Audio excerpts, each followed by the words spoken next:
working man in sports radio as we're here coming to you live from Barrios. And let me tell you something, a great brewing company here as by the way, we were off air last week. Their satellites went down. They're back up, so that's the reason why we weren't on air last year from last week. But I'm going to tell you one thing I missed. Okay, I missed the hamburger. The hamburgers here are very good. I don't eat hamburgers usually, but usually in a setting like this, I like to try them. And let me tell you something. I missed them last week. They were so good. It was unbelievable. So, folks, make sure you know right now it's kind of quiet out here, but we're going to be doing this each and every week. Come on out here, check it out. It's Monday Night Football. The Baltimore Ravens are at home. They're taking on the Detroit Lions. The Detroit Lions, a different football team last week compared to week number one, as they got their butts handed to them in reality from the Packers. Packers a little bit different last week. We'll talk about these, and we're going to talk about the game. But tonight, Lions and the Baltimore Ravens, they are going to be going off. It's going to be a good one here, and we're going to cover those here. The game is kicking off in about an hour or so, but we're going to get a look at week number 2 in the NFL season. And let me just take off the banner that's going across the bottom here so we can get that where we get. So that being said, of course, that's the name of the show. Catch us on Sunday mornings from 9 to noon Central Standard Time, 7 to 10 in Arizona. We take you right up to kickoff, and we check out each and every game, give a prediction on it. By the way, where the standings are in our pick'em, the bragging rights pick'em, I get to brag, although I get to share the brag with Obi. Right now, we're on top in the pick'em league. We are both at 38-9. A couple of games that I guess we could say just didn't go Sonny's way, or I'd have a couple out there. But the fact of the matter is right up on top. So it's me and Obi on top here in the bragging rights. Behind that was the fine co-host of this program, Cuervo's behind us, as well as Joe Boo's Voodoo right there at 37. Those two both got 37. The Podfather at 35. He's 5 behind me and Obi. Fred in Arizona is, let's see here, looks like he is 4 behind as well. And I'm sorry, the Podfather's 3 behind us. And Impact has 33, so he is actually 5 behind us, along with Bryson Brooklyn, Jeremy Miracle, as well as Anthony and Screaming Eagles back behind there. And then Brian Tarvin at 31, he's 7 behind. Almighty missed a week. He picked one game, and that was the Thursday night game in week number 1, and didn't get him in, but he has moved ahead of the boss. The boss has 25. Almighty has 26, but Brian Tarvin at 31. We'll see how Almighty does. I'm going to tell you, I'll do this. If Almighty gets in, and if he breaks the top 3 after missing all of week number 1 on the picks, I'm going to give him a special prize. I mean, because that would be an incredible feat to get done. All right. Also, tonight, guys, we're going to be, when people start coming in, we're going to be talking. They got the manager here. He's a big Packer fan. Probably not feeling pretty good about what his Packers did this past week. So we'll be covering that as well. So that being said, of course, that's the name of the show. Catch us Sunday. It's going to be a lot of fun throughout the season. Bryson Brooklyn had joined us. He is one of the guys that we love having out there. Now, that being said, what a week. And you can say whatever you want about early on in the season. You get a lot of stuff that happens week in and week out in the NFL. And I will tell you, I am shocked about the injuries through week number 3. They're incredible. And I will also say, you look at, who was in the lineup and who wasn't. There was like 7 or 8 guys that played years back. Carson Wentz started for the Washington Commanders. I mean, come on, that's amazing. I mean, how long has it been since, that guy's been actually in a actual time where he could actually say, "Hey, we're kicking it." So, and he's been on 7 different football teams in the last 7 years. Here, let's just put that up. Here he is, 2025. He was with the Vikings, which he started yesterday. We'll talk about that game. But before that, with the Chiefs in 2024, with the Rams 2023, the Commanders in 2022, the Colts 2021, and with the Eagles in 2020. You want to talk about a guy that has to pack up every year and go somewhere. My gosh. I mean, so, a lot of traveling for that guy. Unbelievable what he did. And we're going to talk about that game. But matter of fact, why don't we just go ahead and talk about that game? Because if you look at the reason why he was in the lineup, there it is. The Commanders, Jayden Daniels. By the way, second-year guy, first-year, fantastic season. Kind of feeling a little of the sophomore slump before he got hurt. Because he got hurt in the Raiders game, and there's a question mark, and it's not believed to be serious, the injury. However, it remained uncertain for Sunday. It came down that it wasn't going to happen. And then the Commanders had to go with Carson Wentz. Good, bad, or indifferent, the fact of the matter is Carson Wentz has done exactly what you want a backup quarterback to do. He went in and got the victory for your team until your starter gets back. But you got to ask the question, if you watch the game, seen the highlights, you got to go, do we want to bring back Jayden Daniels? Well, obviously, we'll probably have to watch for next week, see how that happens, because the expectation is that Daniels is not going to start the game next week either. So Carson Wentz is going to get yet another week to prove what he can or cannot do. And then you got to ask your question 3 weeks down the road. When Jayden Daniels is feeling better, how Carson Wentz is playing, do you really want to take Carson Wentz out? So we can go back in time where we've seen that happen. And we had one guy, goes, and all of a sudden, the backup is the actual quarterback. All you got to do is say Colin Kaepernick. And you know what I'm talking about. Alex Smith goes down, and Colin Kaepernick steps in, and then boom, he just keeps going. I think it's no, that was the Redskins. I forgot who he replaced, though.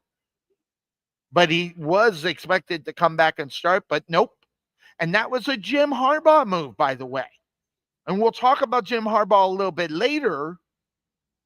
But I will tell you, this is the same thing. If Carson Wentz continues to do what he did yesterday, and then look at that tape, and you know he's going to play this week because of the injury. If there's yet another good game for Carson Wentz, there might be the question that you might have to ask. Do we bring back Jayden Daniels, or when do we bring back Jayden Daniels, or if you're going to bring back Jayden Daniels? Because Washington takes on the Arizona Cardinals next Sunday here in Arizona, over in Glendale. And if Carson Wentz, first of all, gets the victory, those questions are going to start being asked. And if he plays really good, those questions are still going to be asked. So that being said, Carson Wentz right now is in a good position based upon what he did last week and depending on what happens this upcoming week. Then there's going to be a decision that needs to be, made. Do you bring him back? Jayden Daniels, hey, listen, he's going to be a superstar. I don't think there's any question. But based upon the performance that we've seen so far in two games from him, you got to be scratching your head going, wow, what's going on? Is he falling into that sophomore slump? We don't know. Kind of looked like it. But at the same time, being down this week, and then Carson Wentz, the professional he is, the veteran leadership that he brings each and every week, if and when he gets in there, results in wins, it's going to be very interesting.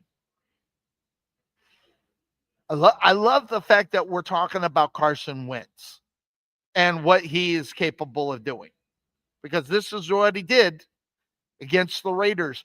Not only did they beat him, they blew him out of the water.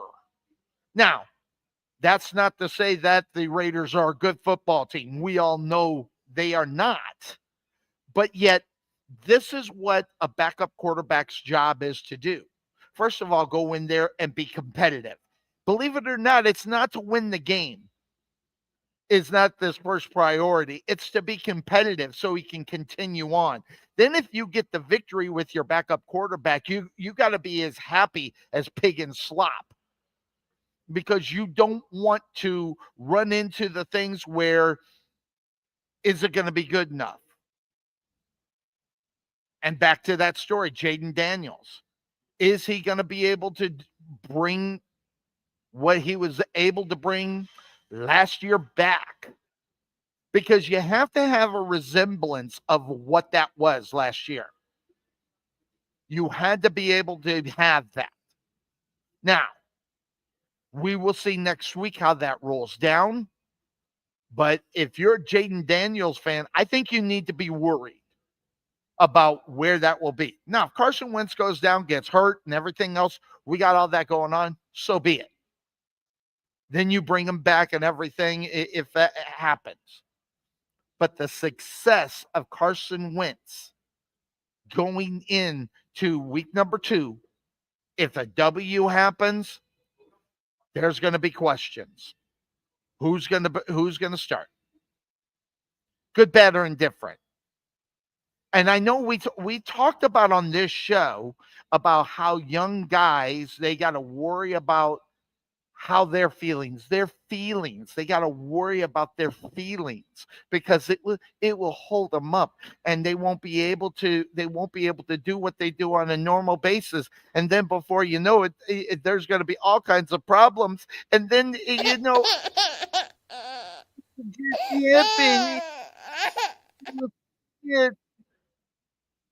will Jaden Daniels be able to handle it?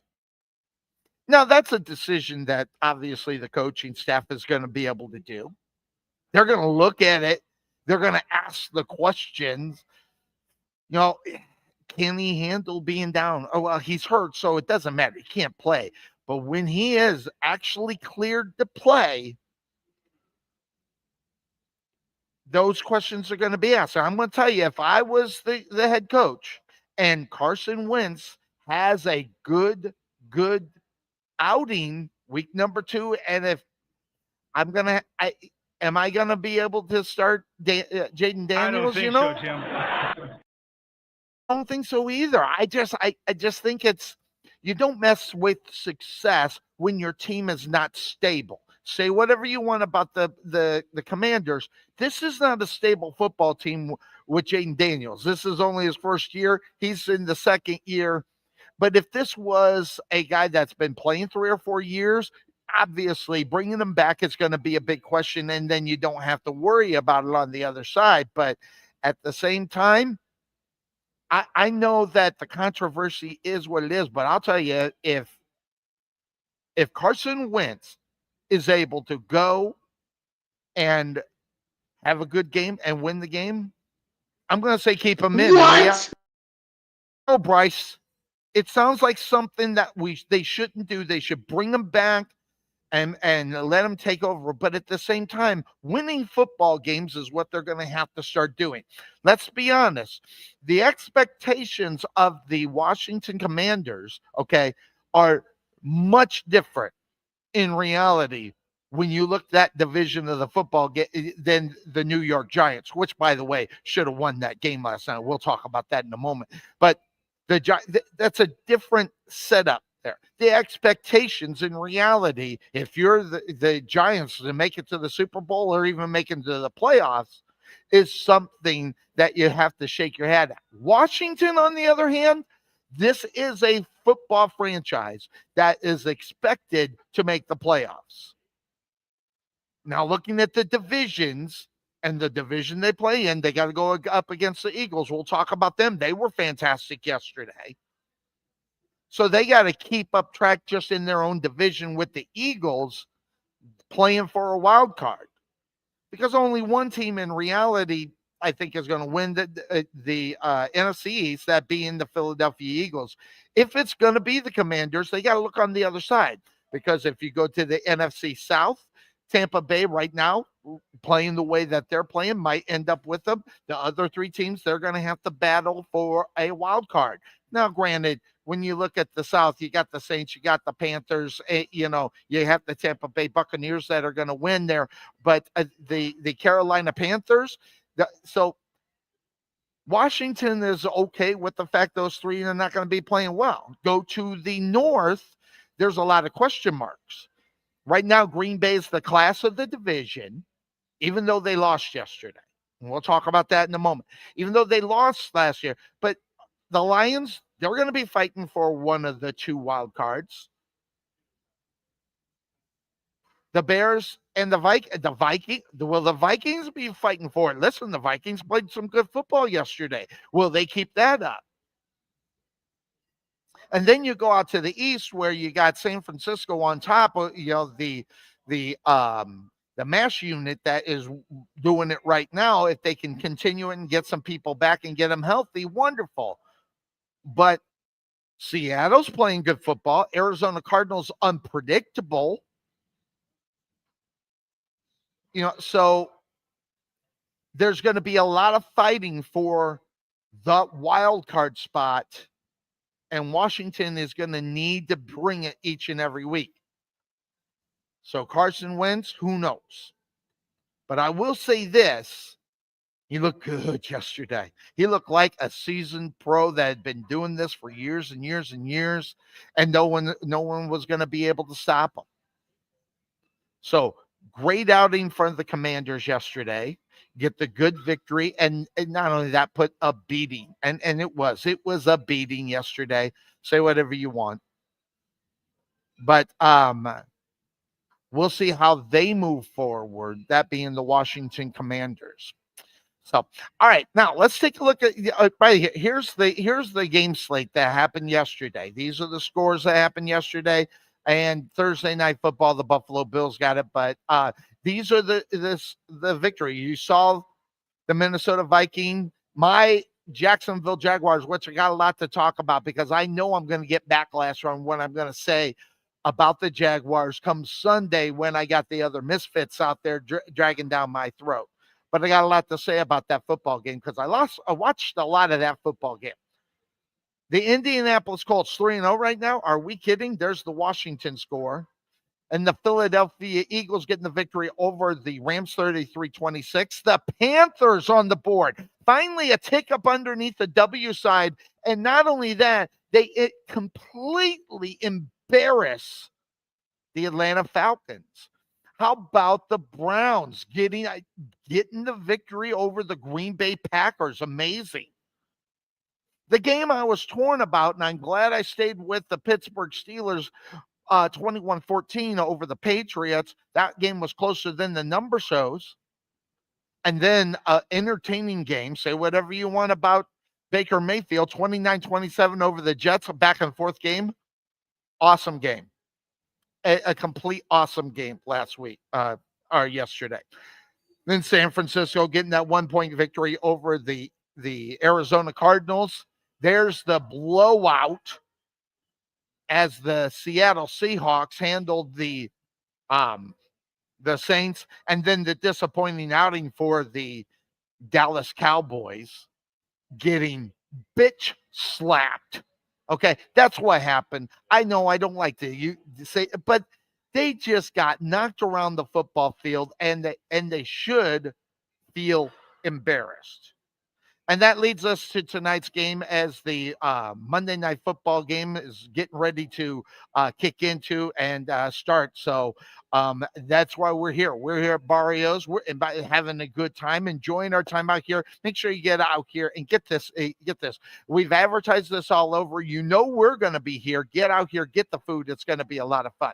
That being said, of course, that's the name of this show. What we're going to do is we're going to take a quick break here on the Couch Potato Sports Show, and we're going to hear from Barrios. Got their commercial all set and ready to roll, and go with it. And then when we come back, we're going to talk about more games that happened on Sunday. Lots of things to cover, so make sure you join us out there. And that being said, interesting.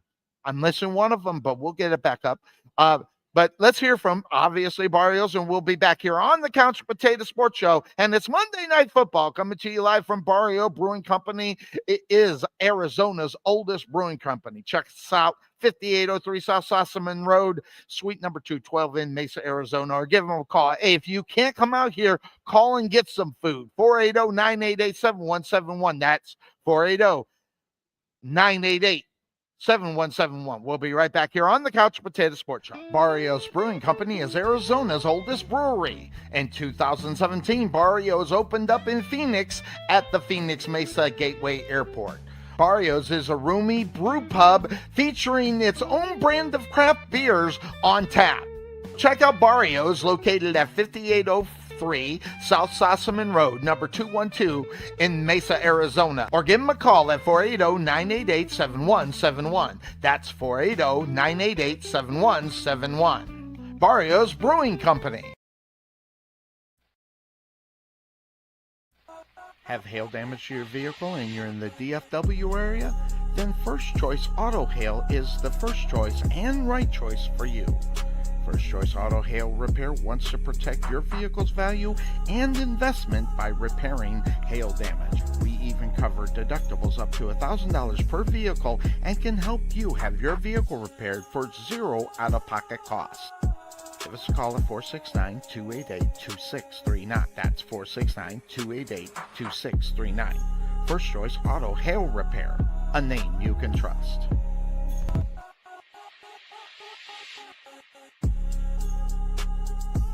Recently, and for no reason at all, I asked Mint Mobile's legal team if big wireless companies are allowed to raise prices due to inflation. They said yes. And then when I asked if raising prices technically violates those onerous two-year contracts, they said, "What the f*** are you talking about, you insane Hollywood ass f- Do you know how big their legal department is, face?" So to recap, Mint is actually lowering prices on every plan to just $15 a month. And I will stay the hell out of the legal department. At Wesson General Contracting Incorporated, we're your one-stop shop for all your general contracting needs. We are locally owned and with over 20 years of experience, so roofing, gutters, sidings, fence staining, painting, foundation problems, or roof damage are no problems at all. Give us a call at 214-200-5588. That's 214-200-5588. Wesson General Contractors. The prospect of retirement can be exciting and scary at the same time. At Nest Egg Wealth Advisors, we have found many people either approaching or currently in retirement fail to truly maximize some of the benefits offered to them, primarily Social Security. What is it? How does it work? It's simply not a benefit that you start receiving at age 62. Because these decisions are so important, my firm has assembled an informational packet on Social Security. If you would like a complimentary copy of Social Security Maximization, please give our office a call today at 972-412-6064 or visit us on the web at nesteggadvice.com. At the Jerry Bullet Training Center, we are a motivated team of coaches with the mindset of helping you achieve and reach your highest goals. Having developed and trained over 100 Division I athletes as well as Division II athletes, even professional athletes, the Bullet team definitely has the knowledge and mindset that take you to the next level. Check out our new 22,000 square foot facility and 3,000 square foot weight room, along with 4,500 square feet of outdoor turf and covered training area, along with football and soccer fields. Contact Melvin Bullitt at 214-326-7853 or visit their facility just outside of Waterview at 8900 Princeton Road in Rowlett.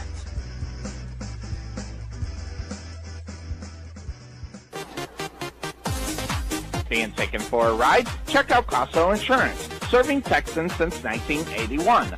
bundle your home, auto, or business insurance and save a ton. Costo Insurance on the corner of Main Street and Rowlett Road, where we make insurance fun. Or check us out on the web at CostoInsurance.com, where we always have the coffee pot on. Yeah, but is it fresh?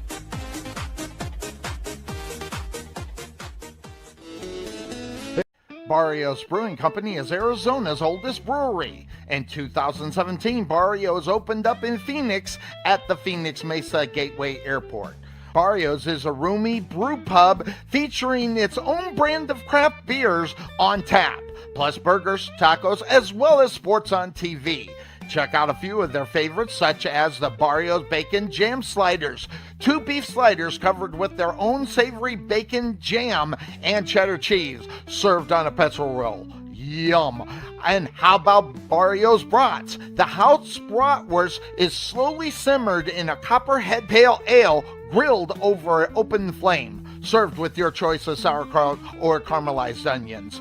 Yum again. So check out Barrios, located at 5803 South Sossaman Road, number 212 in Mesa, Arizona. Or give them a call at 480-988-7171. That's 480-988-7171.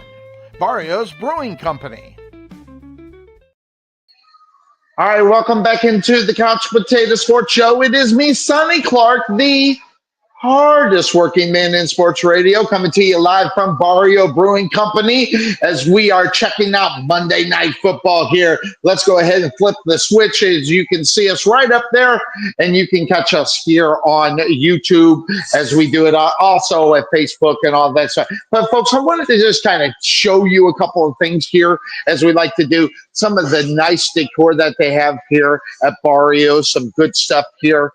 I love this picture right there. Wouldn't even mind having that in my own room. And then they got this. These are like real metal, by the way, right here, real metal of these airplanes. And so why do we have the airplanes? Well, we're here at the Mesa Gateway Airport, and here with Barrios, that's where we're at. And they got all kinds of things. And there it is. I might just run out there real quick. But these are a lot of places where they got some of the private planes and things over here at Mesa Gateway. There's a couple smaller ones over there on the left-hand side as you see what's going on here. And over here, we'll get a picture here. There's an Air Force jet over here. And it is really, really cool right there. So, and come on out and check out, here at the airport.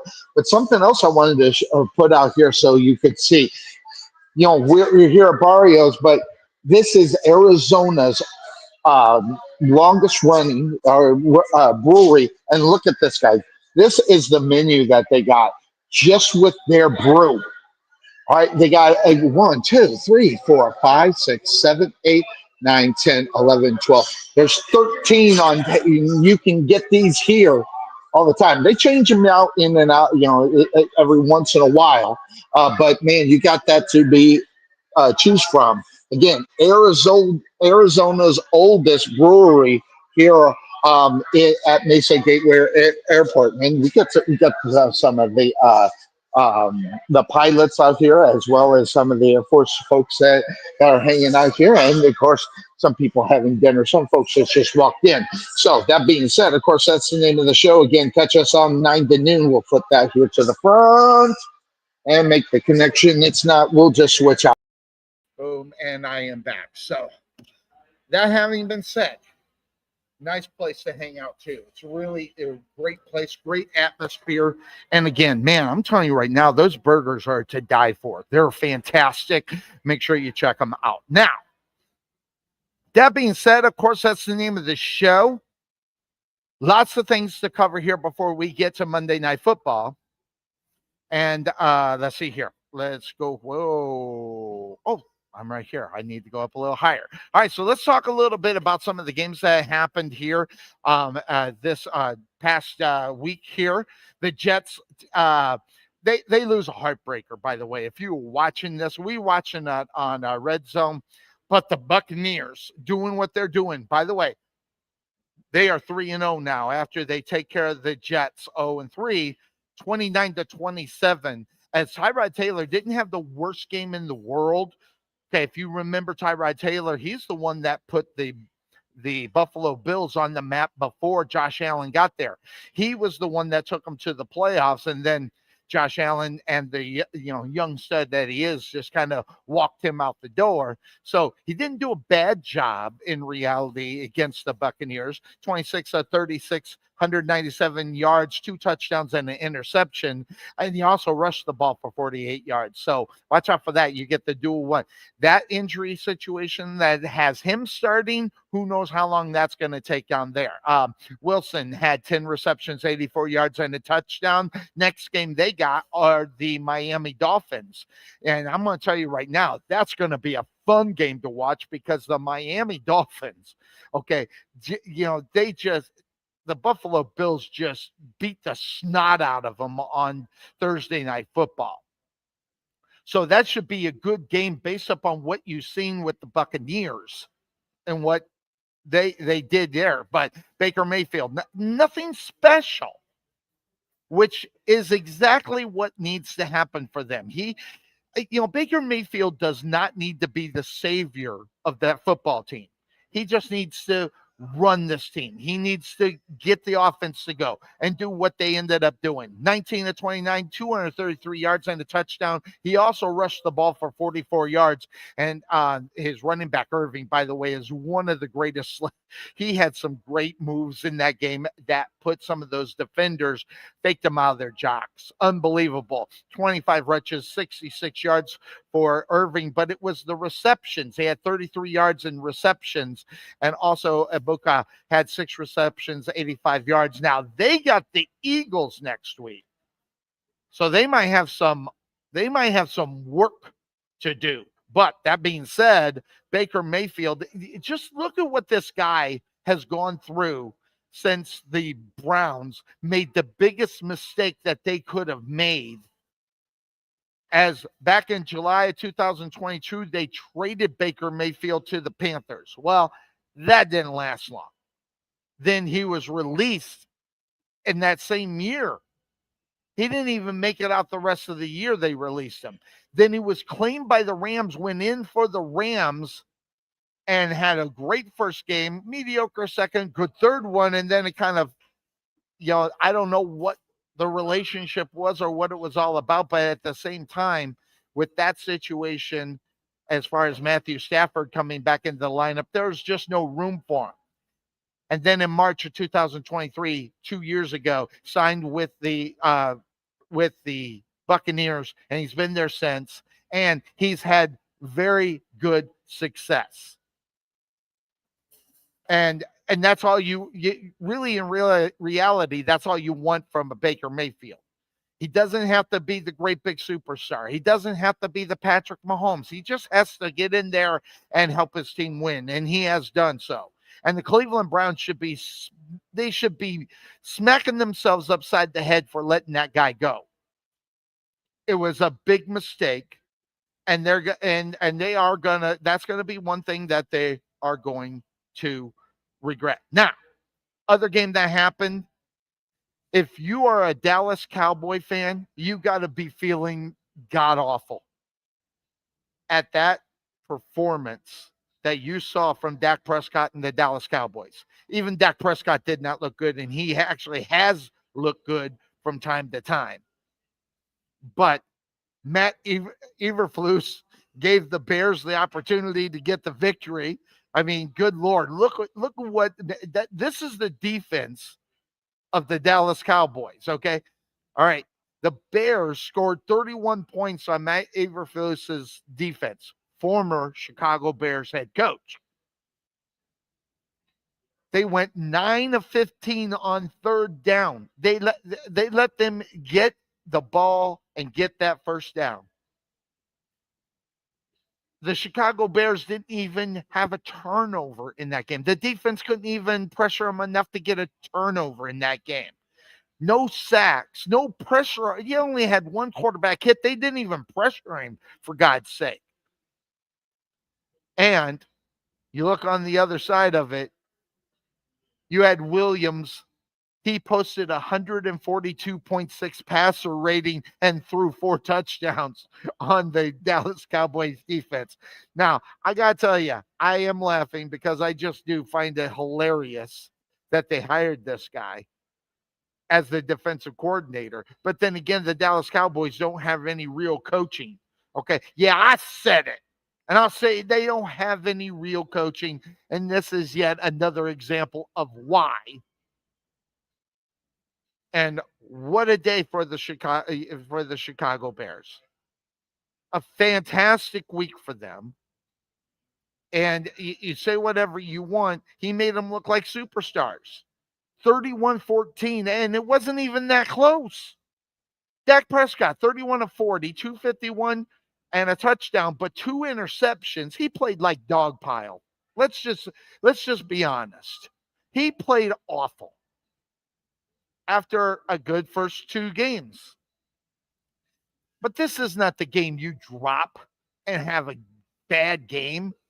Because if you honestly think that the Bears are a good football team come next week, I guess you're going to find that out.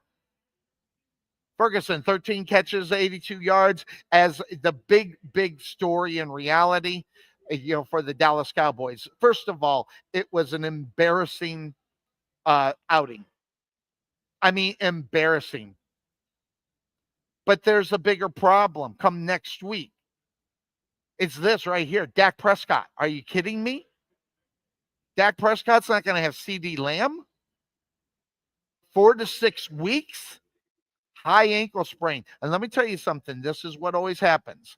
These superstars, because they are so competitive, and CeeDee Lamb is that, but he needs to sit out the 6 weeks, because if he doesn't, it's just going to extend the injury in reality. So that's what's really ugly in reality. So, oh wow, guess what? He is here. Okay, I messed up. Why can't I? Why can't I see him? Because I need to push that button right there. So that being said, he's in the green room. I didn't expect him. This game, day, not too many people are able to get out on a Monday, to check it out. But no, he's here.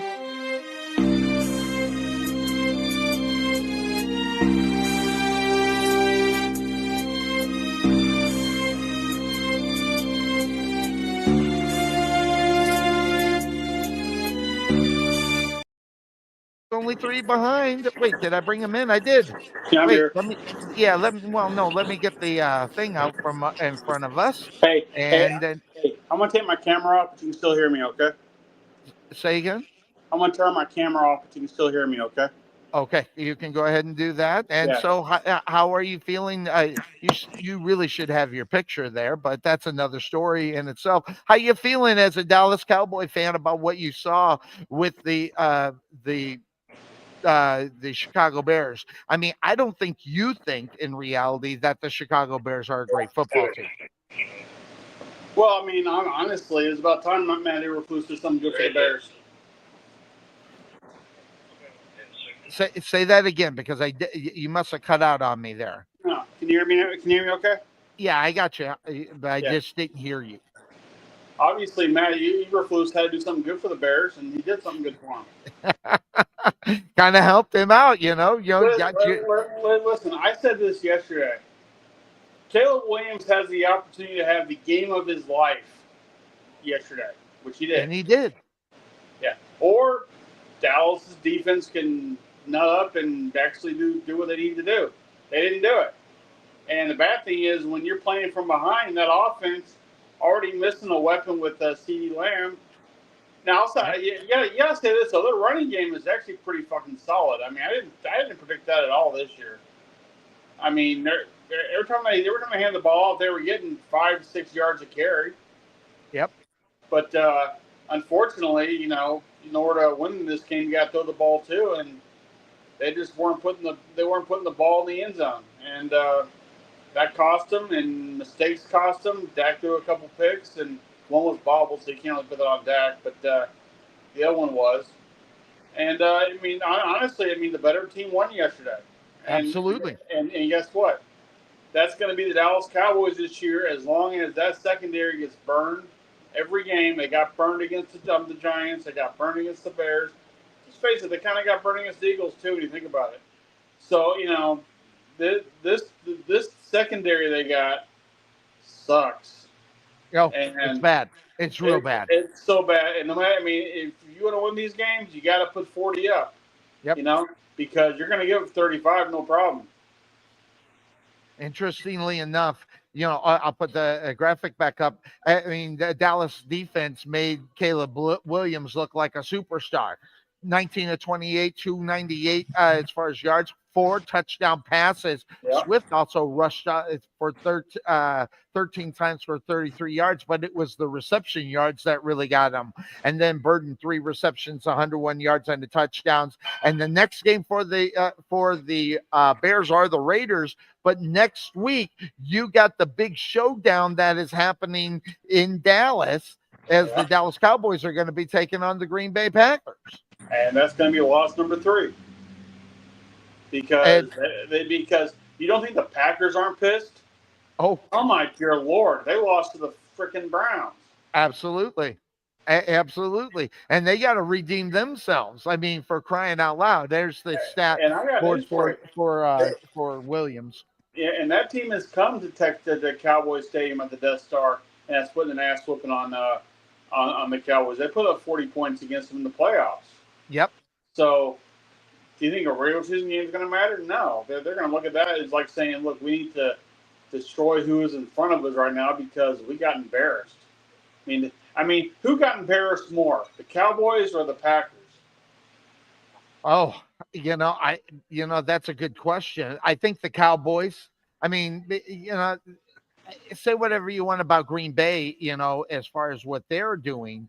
The expectations were for the Green Bay Packers to win that game, but I mean, out of the two, I think the Dallas Cowboys are, that team that's going to be a problem. I think in reality, they're going to be looking silly. Well, listen. You look at those 2 games yesterday, right? None of us had any doubt in our mind. Oh yeah, that the Packers were going to beat the Browns. Nope. Even I came out yesterday, being the Cowboy fan that I am, a realist that I am. I said this is kind of like the Saints game it was last year, and this is a game where Dallas should win. They could possibly lose it, which they did, and. Let's face it, they did that because their defense just totally sucks right now. Yeah. And you can't stop. I mean, you can't stop a team. Have a good night, guys. Yeah. I know we're on a little delay on the TV there. So, how'd your team do? By the way, how'd your football team do yesterday? Your Vikings. You loving some Carson Wentz, aren't you? You're feeling good about that, right? All right. Oh, hold on. No, who was the quarterback? Was it Wentz yesterday? Who was quarterback? Yeah. Oh, it was one. Oh, I mean, I was talking about Carson. Yeah, exactly. I was talking about Carson Wentz as the Reds, the Commanders backup. So I was wrong about that. Who was with the Commanders? Who filled in with the Commanders? I don't know. I forgot. Someone did. I got to figure out who it was. They ended up getting the victory. Anyway, we'll come back to that. But we got people walking around here, so I say hi to all of them. So that being said, of course, that's the name of the show. Let's head on into the next game. I wanted to know what you felt about this one, the Broncos and the Chargers. I think the Chargers.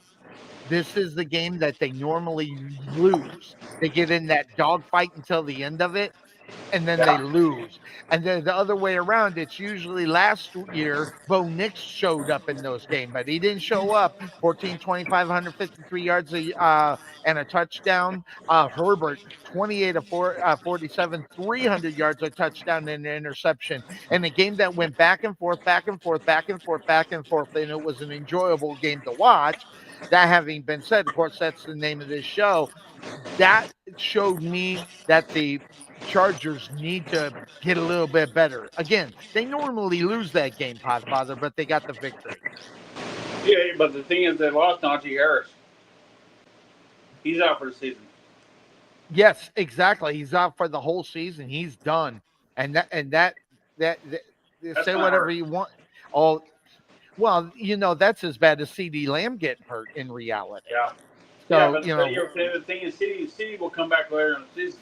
Not he's out for the year. yes. So, yeah, you might get CD. Well, the question will be how will he be when he gets back? That's always going to be the big question in reality. Well, So, well, you don't put CeeDee Lamb in the freaking backfield and run him as a running back. You got that's guys who can do. You got guys like Colbert that can do that. yes. So, You got Turner that who can do that. So then the question is, did you see Sunday Night Football yesterday at all? Were you able to? I gotta be honest with you. I took a few muscle relaxers and I just passed the hell out about 9 o'clock. So I saw the Chiefs finally got their first win of the year. Yes, they did. 22-19 as Patrick Mahomes, 22 of 37, 224, and yard passing and a touchdown. But it was the rushing, 10 rushes, 45 yards. That wasn't what they expect. They want more from that young guy. Thornton, 5 receptions, 71 yards, and the touchdowns. They got the Ravens who play tonight next week. Go ahead. That's not me. Oh, I thought it was you. And on the other side, Russell Wilson. I think Russell Wilson. This was 18 and 32, 106 yards, 2 interceptions, no touchdowns. And man, it was awful. I'm just putting it out there, Podfather. We're done seeing in reality Russell Wilson. That was a bad, just a real bad performance. And they still had a chance to win that game. He was playing so bad. But I think Russell Wilson is done. Do you expect him to start next week? I do because it's still too early. It's still too early, I think. Oh, hey, I'm able to hear you and be full screen. Good. All right. I didn't know that. I thought you would be out, so I could still hear you. Wonderful. But I don't think so. I think that was so bad. It was an ugly performance for. I don't expect him to start. I think we're going to see Dart get his first start. Who do they play next week? Who do the Giants play next week? Giants play the Chargers next week. Do you want them to take on that Charger defense? The new quarterback? But we go back to, and we talk about this all the time. What's the difference? I mean, I want to tell you, you didn't see it. Hold on, Podfather. You didn't see it. But those rainbow passes from Wilson, I mean, 2 interceptions that were just from those stupid big high passes that he used to be successful throwing, but are not successful. It was really, really bad. Even the checkdowns were not even great passes. But he was successful last week against the Cowboys doing it. Minus that last pass he threw that was picked off. Yeah, but I mean, come on. Did you watch any of the game? It was that bad. It was that bad. I'm telling you right now, it was that bad. I love me some Russell Wilson. I wanted him to be successful on the last team that he came from, the Steelers, and I thought he did okay, but obviously not good enough for them. I always want to see Russell Wilson. He's a Super Bowl winning quarterback, and had a lot of success up in Seattle. I just wanted to see a regurgitation of what we've seen from him before. But the problem is we did not get that yesterday at all. So, well, just out of curiosity, is Russell Wilson becoming Trent Dilfer? Is he going to, or is he? Is he becoming Trent Dilfer to where, okay, he has the 1 ring, but other than that, I mean, well, the difference between Trent Dilfer and Russell Wilson is that Trent at the time Russell Wilson was actually a good quarterback.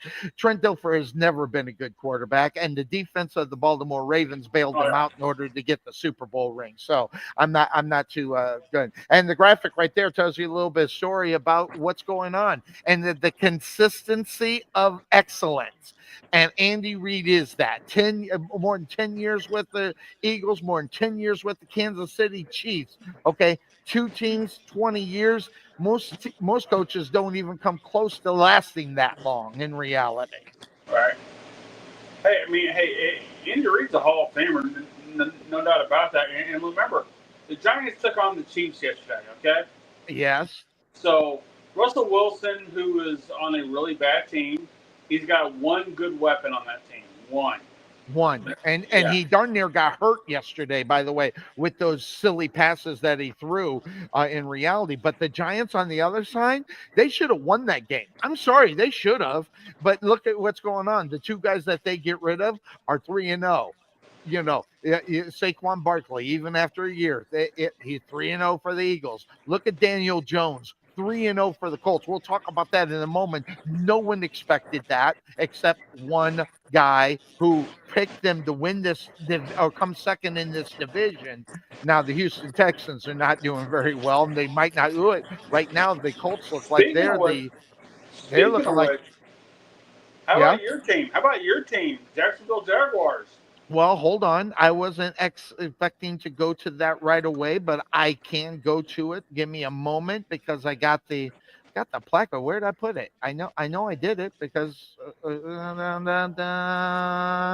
where is it? I could have I could have I could have swore I put it in there. So I hate that. See, regardless, I still can't see my notes up on here. But the Jaguars do get the victory. But here's what I'm going to say about that. That football team, they're lucky. Sometimes it's better to be lucky than good because I'm telling you right now, when what's his nose, the wide receiver, what's his name, for the Texans, let them get that ball out of his hands when they were about ready to score. Again, sometimes it's better to be lucky than good. Hey, you know what though? A win's a win. Yeah, a And, win is a win. and guess what? In the win-loss column, they got 2 wins, 1 loss. Dallas has got 1 win and 2 losses. So Yeah, if they play each other today, who would you pick? the Huh? Dallas Cowboys and the Jaguars. Who would I Yeah, pick if they play today, I think the next Jaguars. week? Yeah, Next week I would probably flip a coin, but if they had a week in between, if the Dallas Cowboys played well, I would pick them. But right now it's a flip them because again, listen, the Jaguars should have lost that game. Okay, there were many opportunities for them to lose it, and the fact of the matter is that Trevor Lawrence is not looking like the franchise quarterback that they really expected. well, guess what? He needs to play the Cowboys. He'll be a franchise quarterback then, like Caleb Williams was. Would you take Trevor Lawrence right now over Dak Prescott? I don't know about taking over Dak Prescott because once again, I don't put the Cowboys' losses on Dak Prescott. I mean, yeah, he kind of floundered like the defense did towards the end of the game yesterday. But he did his best to keep that team in the game during until halftime, until the until um,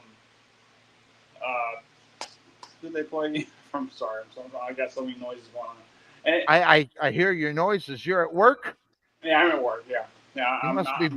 I'm in the box. But I'm at checkpoint. Gotcha. That's why I figured I'd come on here and talk, and I can't be on the camera, but I can at least talk. Gotcha. Um, Gotcha. but I mean, when the Bears had a 17 play 10-minute drive that took the steam out of the Dallas defense and pretty much the offense at that point as well. Right. I mean, Trevor Lawrence can do that to the Cowboys. Okay, any quarterback out there with this Cowboy defense can have that because there's no pressures, there's no secondary at all. It's a field day Nope. to throw to whoever you want to throw to. You are right. And in the NFL nowadays, you don't got 3 plays for a first down. You got 4 because teams are utilizing that 4th down more so than anybody else. I mean, Yes. look at the Eagles. I mean, all you do is push themselves to a first down. You see, you're so wrong about that. That statement alone, they are not just a push football team. No, They are. I know that. But the thing is, I mean, they can go 3 yards every play, get the 4th and 1, and just push them way to a first down, which they've been Well, doing. okay. All right. So I was going to say you because I would have thought that you were completely you wrong say in I'm that right thought. about that. Go ahead. I know it hurts you. Go ahead. You go Yeah. ahead and say it. So I don't know, but no, I'm not impressed with the Jaguars, and they should have lost that game. So no, here it is right here. But they didn't, and then guess what? I got the win on it, so I'm happy. Yeah, so yeah, you went Jaguars, I went Texans. The Texans are a football team. I'm telling you right now, that is not a good thing for them. I mean, they No, do not look like the class of the division. They're not looking good at all in reality. So it's but it's almost like the league figured them out a little bit, you know. maybe. Maybe they figured him out. I mean, look at his first year. Fantastic. Had the mini sophomore slump, but maybe it was a bigger sophomore slump than we thought in reality because he has not, that being CJ Stroud, has not looked good at all this What season. what would you call his junior year? A joke? The junior year joke? It's, I mean, I I say that mean, again. what would you call his junior year? His joke year? I don't know what I would call it. Because you got the sophomore slump, you got the joke year. Senior I year got to be, you know, you're flying high your senior year, right? should be in reality. So I mean, he is in his quote unquote junior year here in the NFL. I mean, but you but based upon what you've seen in year one, your expectations, and I know mine were for CJ Stroud, were a lot higher than what he actually put out there. So well, I mean, if I recall correctly, his freshman year, his rookie year, you were waiting for him to fuck to fail because he's a rookie quarterback. well, he And took him to the playoffs, man. There you can't yeah, argue that point. no, I'm not. I'm not. But the thing is, that sophomore year, a lot of teams had a lot more tape on him than they did the year before. So Oh yeah, they, fully they agree. studied it. His all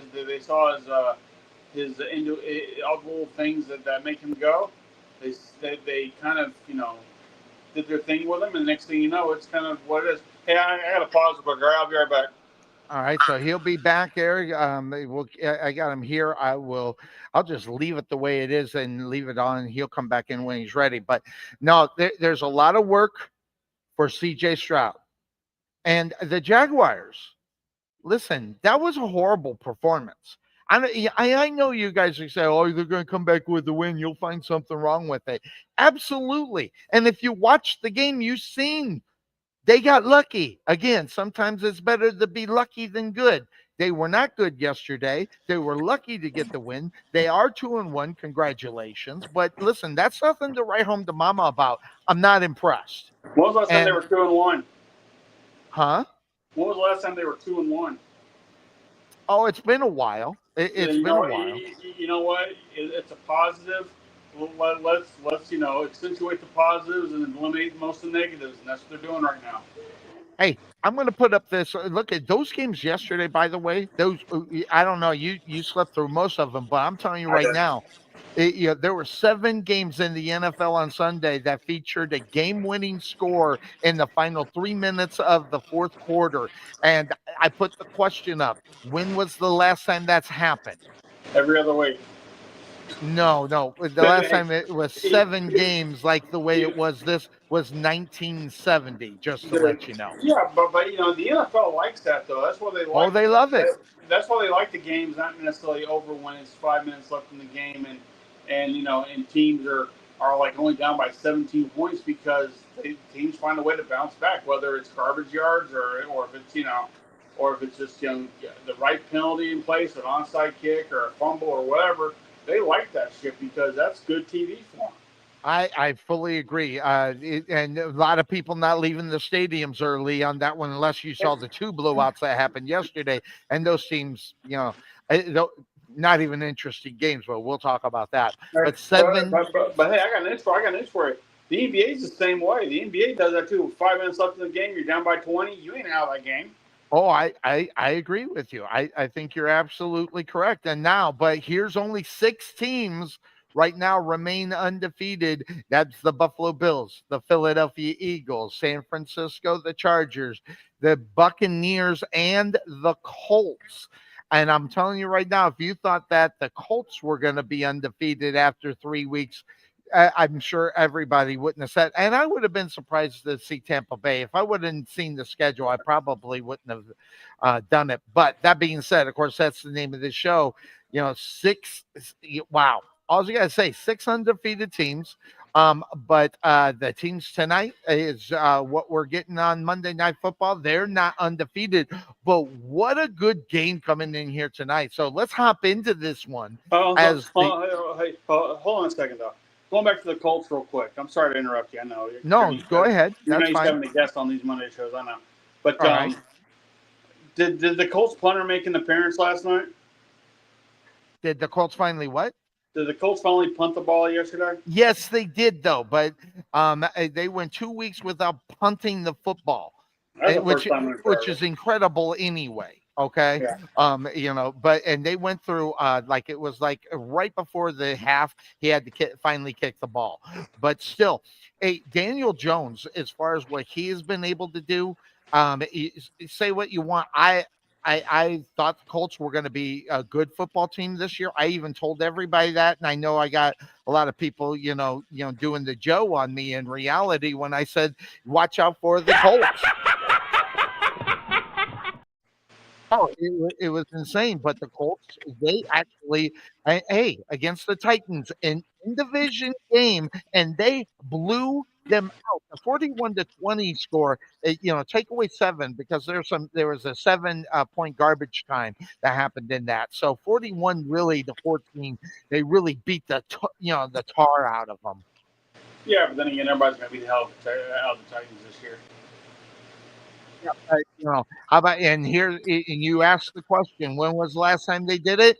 It was 3-0 with Peyton Manning back in 2009, and guess what? They made the Super Bowl. That's the one they Well, didn't win. I wouldn't put But that expectation on Danny Dimes yet. well, you shouldn't. I mean, listen, say whatever you want about he still is Daniel Jones, and you don't know if that Daniel Jones from the Giants is gonna show up here sooner or later. Maybe it will. Maybe we'll say it. Hey, maybe he'll be the quarterback that the Giants expected him to be in reality, and do something with the Indianapolis Colts. What a great division to have a Daniel Jones too, because the Jaguars aren't very good at all. Houston's showing that they're not good, and then obviously the Titans. This is a grand time for him to show up and play as well as he has. I wouldn't say the Jaguars are not any good, but yeah, they might be lucky being 2-1, but they go 3-1, are they still lucky? If they go 4-1, are they still lucky? Again, I get it. Early in the season, though. Early in the season, we don't know, and I know I know the head coach there. You hate him. Oh, I'm, and by the way, he made a lot of mistakes there yesterday. Duval. Absolutely, he made some vital mistakes, and clock management. They're going to have to get better with. I'm telling you right now. But he won. That's it. But again, you know what? The only stat you got to worry. The only stat you got to worry about is the win-loss column there for him. Yeah, but that doesn't mean that game was impressive. That don't mean they played good. If that was a real football team, they would have lost that game. That's all you got to do. And again, but you got to play who's on your schedule, right? I get it. Yeah, I get it. They're playing who's on their schedule. Who they got? There have been many pretenders that have a great first start, and only proved to be who they were by the end of the season. That happens every year, and the Jaguars have been one of them when they done it. Hey, look, Dallas was like that for several years. They'd always beat who's ever on their schedule, and there's some games that are relatively easy, and everybody was thinking, "They ain't played nobody yet." But you got to play who's on your schedule. So until you get beat, you get beat. But right now, hey, if Nico Collins holds on to that football and doesn't fumble the football, the Jaguars lose that game, and rightfully so, by the way, because that being the defense, was not able to slow them down. They got lucky they got that turnover, because the Jaguars, they let the Houston Texans roll down there right near the goal line before that turnover by Nico Collins. Oh, like you said, it's better be lucky than good sometimes. Yeah, that's what they are. I got news for you. I'm pretty sure your buddy Tommy Manis is sitting there just loving this right now. No. See, that's the thing. That's why I love Tom. He definitely, listen, he went play by play through that game, and he was on. I watched him this morning. I watch him religiously. And I'm telling you right now, he's happy they won. And I'll say it, I'm happy they won, but I don't like the way they happened, because you want to know why? That was terrible. Crazy knucklehead are terrible. a terrible performance. I'm sorry it was. And I know everybody on Sunday is going to go, oh, Sonny's not happy. It doesn't matter. You're right. I'm not happy. I mean, let's be honest here. We'll talk here.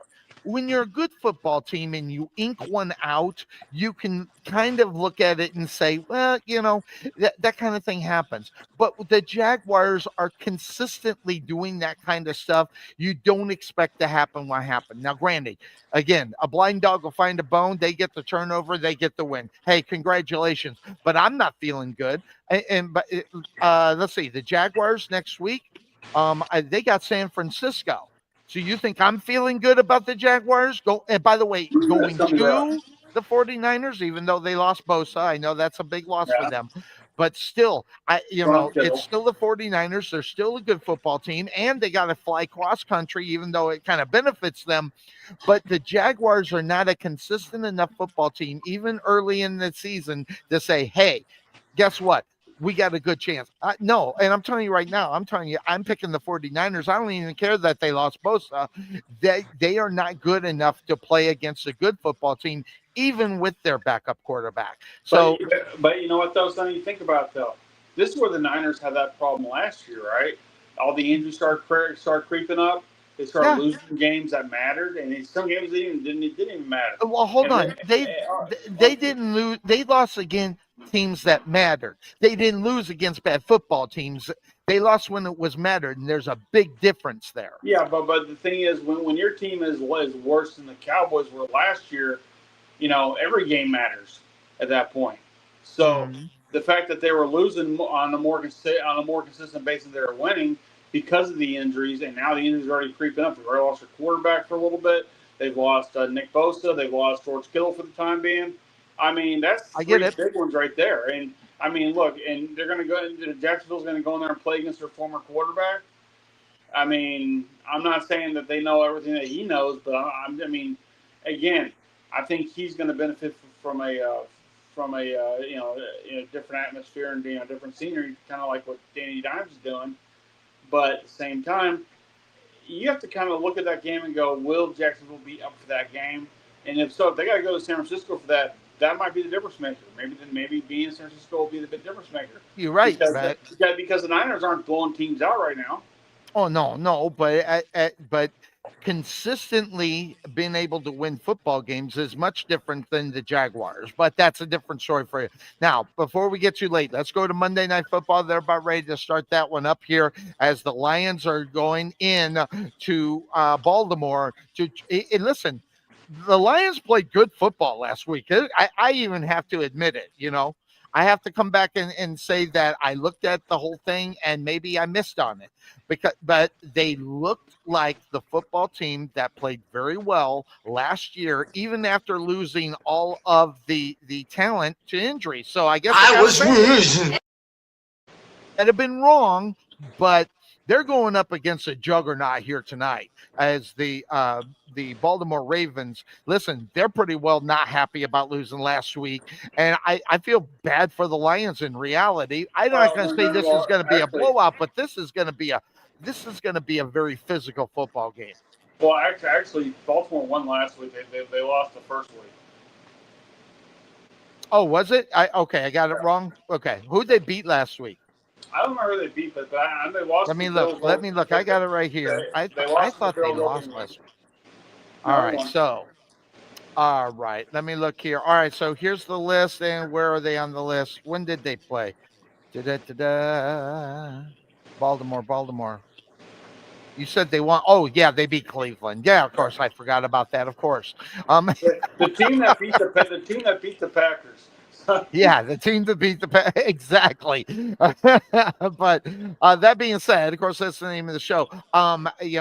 What's your take up on what you think you're going to see tonight? Because listen, Lamar Jackson, just look at this. I mean, this dude is unreal. I mean, this guy has just, without winning a Super Bowl, it almost would be a travesty if this guy didn't win the Super Bowl, kind of Dan Marino ish, kind of thing going on. But dude Yeah, is but at least Marino got to the Super Bowl. I mean, yeah, I mean, yes, whereas exactly. whereas Well, Lamar Jackson, he may have sniffed the championship game. That's about it. Do you doubt that they're going to get to the Super Bowl at one point with him? Well, I mean, they're my pick this year in the AFC. Yes. So I mean, I got them the Packers going. So I'm holding true to that, even though the Packers lost yesterday. Well, Again, wait. I mean, you don't go to the Super Bowl in September, so you have to play the entire season, obviously. But I mean, I I think the Packers bounce back. I think the Ravens will sit there. And I mean, again, they got embarrassed against the Bills. I mean, it was a close game, but they got embarrassed because they could have won that game. Right. And then like I said on the week one, whoever wins that first game will not go to the Super Bowl because that game is going to be the one that's going to make the other team pissed about. So when they got to play each other in the playoffs, whether it's a divisional game, wild card, or even for that matter the championship game, the other team's going to come out victorious in that one. So I think it's going to be the Ravens, and I think the Ravens are going to come out victorious tonight because again the Lions put up 50 points against the Chicago Bears last week, Right. and That that was a mirage, by the way. maybe so. But you know what though? It was a statement that Dan Campbell wanted to make to his former head coach or to his former assistant coach. So that's fine. It was made.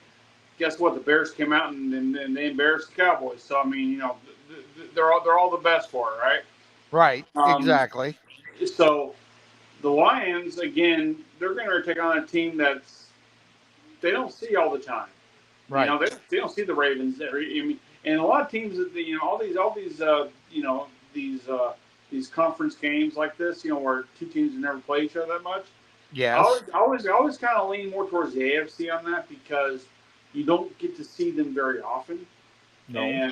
and NFC football is different from AFC football. I don't know how, but it feels different. So, Right. I mean, you look at the AFC North. You talk about that being the toughest division.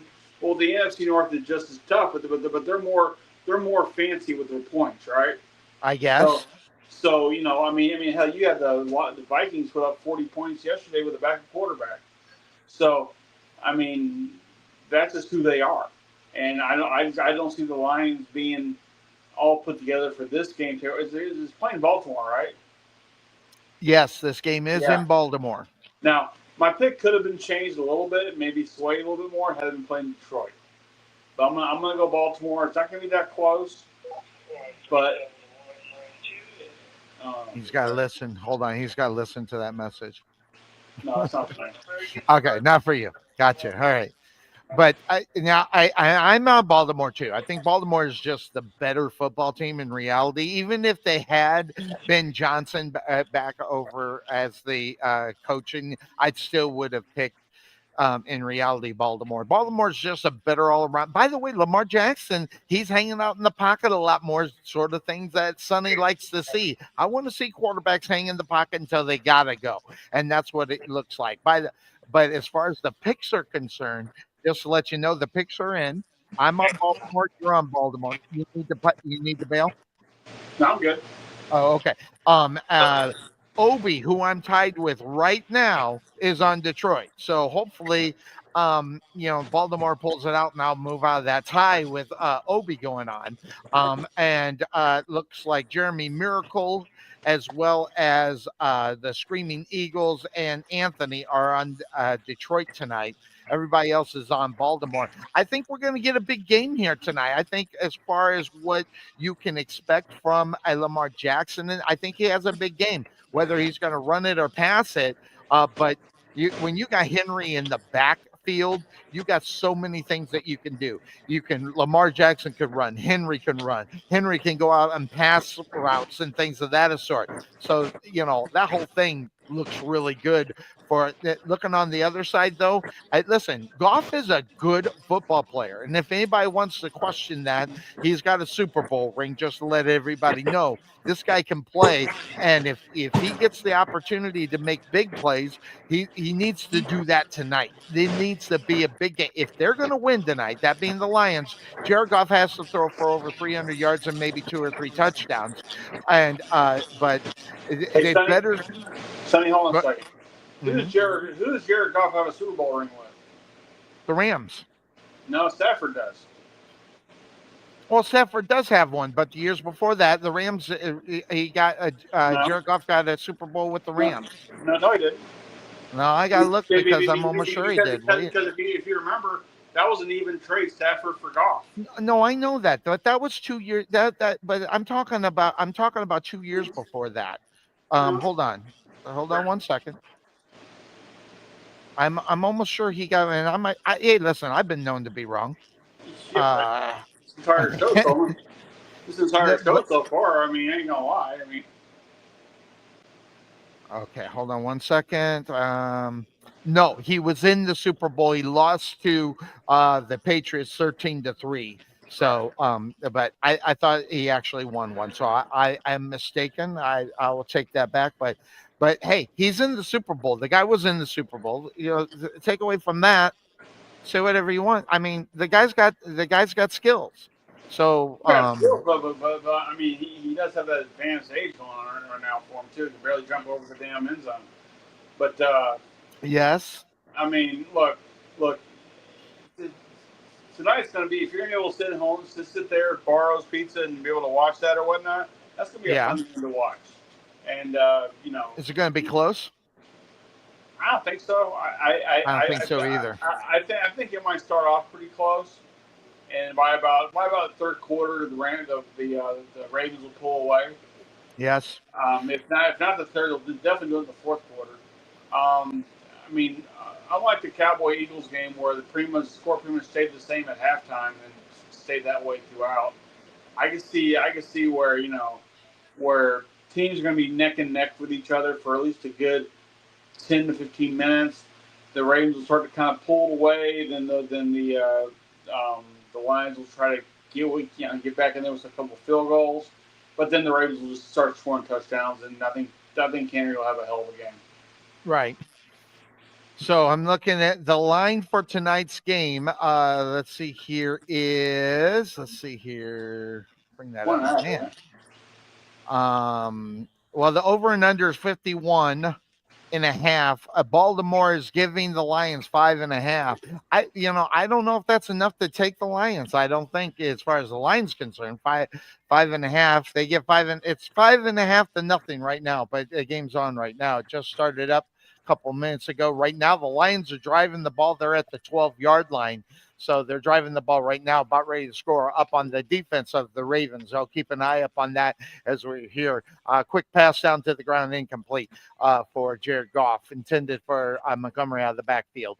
So that being said, that's what's going on right now. But I'm on Baltimore to get the victory here, and I think they win by a touchdown. And again, like you said, it's probably going to remain close through the first part, 3 quarters of the game. So, did that guy have a Green Bay Packer jersey on, a shirt on? I think he. No, it wasn't. It was just green. But I was going to ask him how he felt today. Yes. Hey, But speaking of which, I may have missed when you talked about him. How did the Jets do yesterday? how did who do? The Jets. The Jets lost, and they had an opportunity to win, but they lost in the end. So I forgot who we already covered it, and I removed it out of the. You already covered it. I'm just asking. So Yeah, so I covered it before you brought in. So, but we're both on it, and right now, let's see here. I'm looking at the screen here. Oh, it's a quick pass to the outside. St. Brown was unable to get into the end zone. They stopped them about 2 yards short, but it's first and goal for the Lions from the 4 yard line. So we'll see if they're able to get in as they get set, as they hand the ball off to Montgomery to the left hand side. He pushes it in. He might got there. We'll see if they get a call. Nope, they're going to say he's a yard short. All right. So that being said, let's go to some of the other games, the interesting games that happened. The Rams and the Eagles. Listen, the Eagles undefeated to this point. Fantastic football team. Jalen Hurts, 21-32, 226, 3 touchdowns and a rushing touchdown. See, everybody was talking about Jalen Hurts wasn't doing very much, and they weren't winning. They win games. He doesn't have to be a superstar. Well, guess what? He was. So, you watch out for that. I mean, and Barkley, he had 18 rushes, 46 yards, and Brown, 6 receptions, 109 yards, and a touchdown. And Brown was AJ Brown, that guy was crazy good yesterday. And now Matthew Stafford, 19 of 33, 196 yards, 2 touchdowns, and an interception. Williams with 20 rushes, 94 yards, and he had a receiving touchdown. And Nicola out of the back field, 11 rushes, 112 yards. Now, the Rams have the Colts next week, so that's going to be a tough game regardless. Um, and the Buccaneers are the team that the Eagles are going to play next week. So interesting week. But the Rams or the Eagles doing what they do, and I've been playing incredible football for as long as they have. It's my turn to talk. Say again? Is it my turn to talk yet? Maybe. Sure. Go ahead. No, hey, I mean, it's hard not to be impressed with the Eagles. Okay, it's really hard. You talk about Lamar Jackson being that pocket passer now that he's trying to be. You know, Hurts, he's more active with the run. It's weird because Saquon Barkley's not having the kind of year he had last year. Maybe teams are zeroing in on him, but that's opening up the gates for Hurts to run the ball, and that's that. And I mean, that's a double threat in the backfield there. I mean, again, Barkley's only as good until he gets hurt. So he didn't get hurt last year, so he's due. So it's I mean, they're playing a smart ball there in Philly. I mean, I hate to say it because I don't like the Eagles, but I'll call it what it is. I mean, they're playing really good ball, and there's a reason why they're 3-0 now. They're letting teams stay in games the way they are. They're easily giving these games away, and it wasn't for them. I mean, if it wasn't for them playing 4 quarters and the other teams kind of just napped them there at the end like I do, it's gonna. It can come back and bite them in the ass here eventually because if they take on the real perennial favorite like the Packers or like what's Right.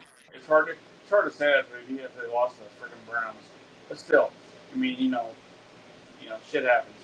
But Right. or they play a real powerhouse like Jacksonville. Yeah. I'm Uh, talking. Let's see if lightning struck in here.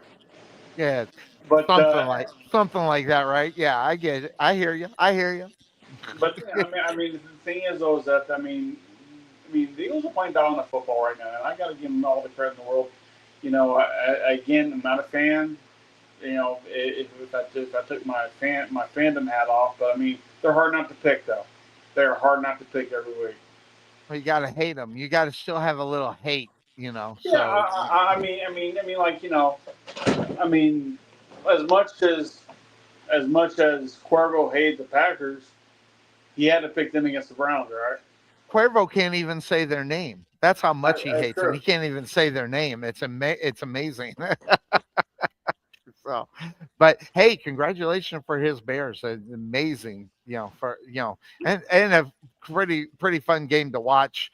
Obviously, I was going for the point, but at the same time, I was watching the game and I was like, well, Cuervo should be kind of happy about what's happening out there. So, but the Rams and the Eagles. Eagles get up on top on that one. A pretty good game to watch. Now, and look at that.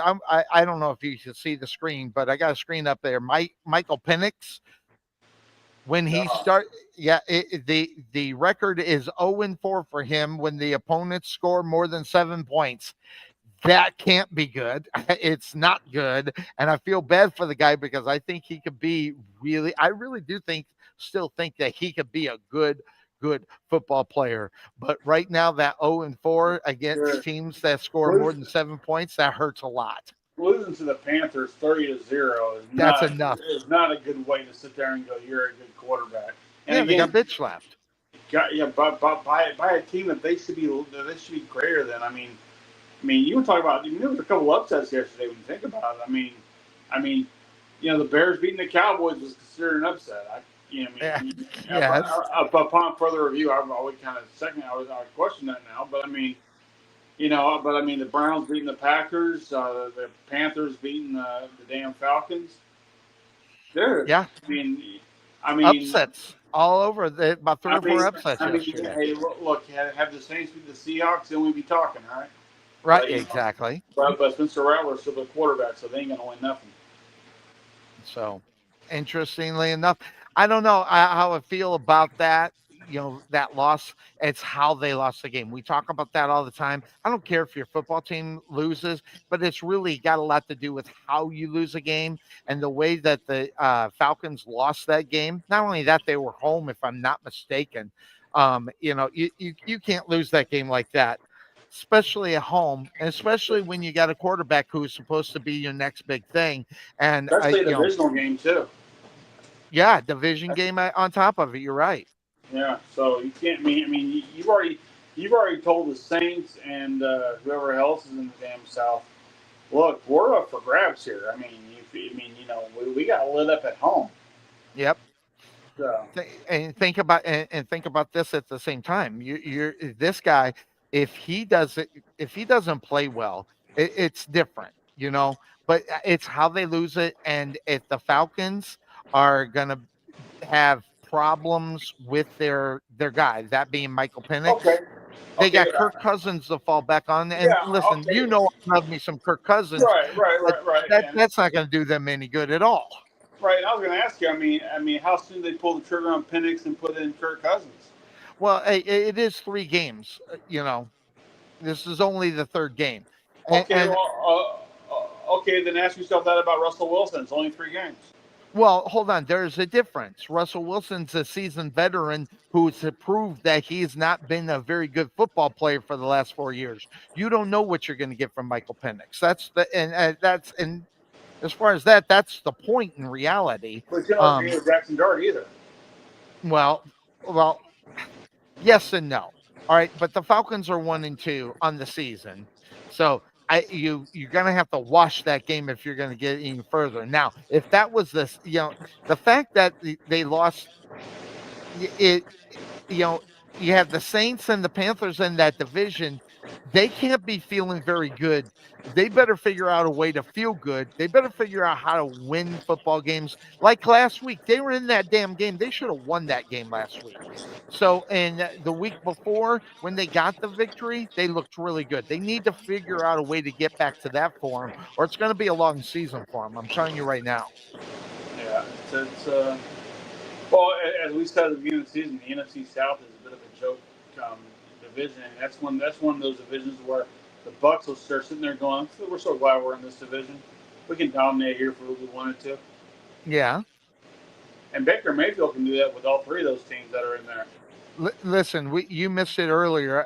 We went through his history since the Browns left him, and man, these other teams should be just shaking their heads, going, "Why did we not keep this guy?" Whether it's the Panthers, whether it was the Rams. Well, the Rams had Stafford coming back, so that really didn't help them. But Indiana, these teams should have kept on to this guy.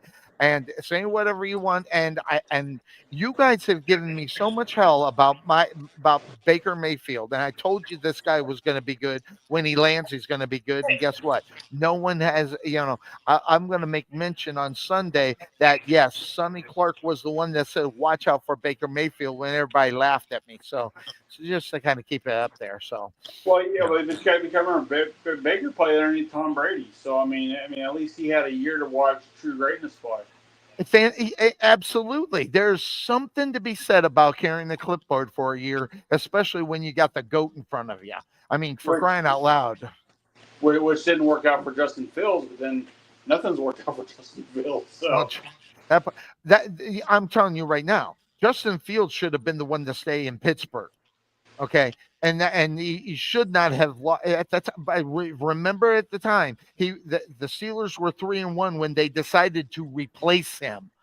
Okay, with Russell Wilson, which obviously turned out to be a mistake, but at the same time, he was out of the game uh, Sunday as well because of injury. So yeah. who knows if that would have been the same thing in Pittsburgh? But out of the two, man, I'm telling you, the Steelers made the mistake on which one that they didn't keep either one of them, but the fact they let Justin Fields go. That was a mistake, and sometimes you got to own your mistakes, and they didn't. And speaking of mistake, Holy smoke. The Arizona Cardinals don't get a victory while they're at home against Okay, these I was 49ers. I was What going to a talk. I was going game. to talk to you about. I was going to talk to you about this. I hear you talk about how Kyler Murray doesn't really throw the ball to Harrison Jr. Yes, And so I went and watched the highlights of that game. Right? right. Maybe because Marvin Harrison Jr. knows the ball's not going to come to him. He's a lousy route runner. He is slow. I mean, he comes off the ball when he knows the ball's not going to go to him. He gives up on the play. Because I watched that. I watched several plays where now that one guy they got that one receiver that they got there throwing to the one white guy that's like seems to be his primary target. He has no problem being in the vicinity because he knows Collar's going to go to him. But Harrison Jr. not even a. I mean, he got like I saw him get like what 3 catches or something like yesterday, and like he just kind of gives up when he knows the ball's not going to go to him. And Hmm. again, I don't know if Kyler sees that because I don't think Kyler's reading the entire defense. But I mean, from what I can tell, he's just looking at that one guy. You know, the one guy. If he's not open, he's going to run. And that's a huge quarterback mistake on his part because you got to look at your offense and you have 3 receivers out there, a tight end, and a running back to throw to, and he's only looking at one guy.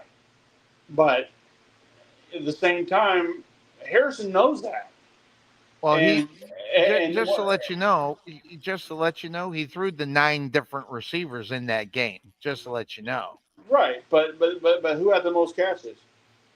the one with the most catches was Trey McBride. He had 5 catches, Yeah, 43 yards, and the touchdown. yeah. But I'm listen. I you I'm going to go ahead and say I'll agree with you on the route running. I didn't see it, but here's one thing about Marvin Harrison Jr. You got to get him the damn ball. I Oh, don't I know. give her. I don't care. I don't I care what agree. kind of routes he runs. You got to get that ball. That first of all, the dude is tall. Second of all, his wingspan is incredible. You got to get that ball close to him. He'll bring the ball in. He's proved that he could do it in college. He proved it last year too. But again, from something from this year, from last year, has changed to where he is not trusting that quote unquote connection that he has with Harrison Jr. Yeah, and it's I mean, again, that might be on Kyler. That could also be on Harrison though, because It could be. It could be. because if he's giving up on every other play that he knows he's not getting the ball, why Yes. trust him with the ball? You got two guys with two big egos in reality, and I don't know which one's bigger. Something tells me it might be Kyler Murray because I've been seeing the same thing over and over and over and over and over and over before Harrison got there in reality, and really the difference is not much changed in reality, especially after signing that contract. We're still getting the same Kyler Murray, and so in reality, when the Cardinals, if and when the Cardinals make a decision, the person that they're going to let go is going to be Murray before Harrison because Harrison's only 2 years into the contract and Murray's. I think this is his 6th year. It's. I think Cardinals coaching and ownership and fans are sick of seeing this Kyler Murray do nothing for them to help them win football games, and that's gonna wear on a lot of fans sooner or later. And And here's some news out of Arizona camp. Connor, their running back James Conner, former Steeler, is going to go under ankle surgery. He'll be out for a while. dude, I'll tell you one team that could benefit with Kyler Murray being free is the Saints. I mean, I would trust Kyler Murray to run that offense more than I would trust, Spencer Rattler. Well, yeah. I'll even go to the extent that I think that Kyler Murray's better than Rattler. But here's the and you know what? That's actually a good move. Think about it. Young head coach, Yeah. the guy that I love the blast all the time. Maybe if he gets somebody he can maybe mold. But the problem I'm worried about is if you're going to mold a guy, you need to get him a lot younger. Well, But yeah. at the I same mean, time, if Kyler's there 6 years, he's way beyond trying to be molded. He's got to find the right situation for him, and I don't know if that even exists. yeah, exactly. So That'll be really interesting to see where that all works out. Sooner or later, the Arizona Cardinals are going to get. I'm sick of him. I'm sick of him because I called him from day one that he is who he is right now because of the fact that he was one of these guys. And I know Bryce hates it when I say it, but he's entitled little punk. And that's what ended up happening. They babied this guy and gave him the money they had no business giving to him because they were worried, oh, who are we going to get? Well, the next 2 years, there have been plenty of guys that they could have went and got to help that football team, and they didn't do it. So the Arizona Cardinals got themselves to blame. Never mind, the guy's no taller than I am, and you're not going to get the ball over those. Forget about how tall they are. They're tall, and then they got their arms going up in the air. It's even worse. He makes Doug Flutie look like a giant. He what? He makes Doug Flutie look like a giant. Well, maybe so. Maybe so. There's a callback for you. Yeah. That is definitely. But honestly, I can see a team like Miami who might be looking at Tua saying, "I don't know." Miami needs a quarterback. Even though the Panthers won, Bryce Young, he is nothing to write home to mama about. Jets and Giants, but Giants are going to go with Dart. But the Jets need a quarterback, even though Justin Fields there, who knows how long this will be. But as soon as that guy becomes available, watch out. Someone is going to grab up on him I will be really interested in what the contract would be for him. That's going to be, I think, the difference. Here's that game we were talking about. Joe Flacco was on the sideline when they were kicking the field goal. He couldn't even look. He was looking the other way, and when he found out it went through, he celebrated. But they get that victory. And I will tell you, by the way, just threw an interception. He hadn't thrown an interception in forever. And so that was a game changer as well. The defense, the number one defense, is in Cleveland, and look at what they did. They held Green Bay to 10 points to where they could get 13 to win. So I don't think you're feeling very confident about Joe Flacco as your quarterback, but at least you got out of this one and you were able to get the victory. You pulled off the upset. And again, like I said, an AFC team. They play different than NFC. NFC teams are more finesse teams. AFC teams always seem to be the hard-nosed, take no prisoners type teams. I mean, teams like the Chargers, teams like, the Steelers, teams like, I won't say Jackson. We're knotted up at 7. The Lions and the Ravens are knotted up at 7. They're about ready to go into the second quarter.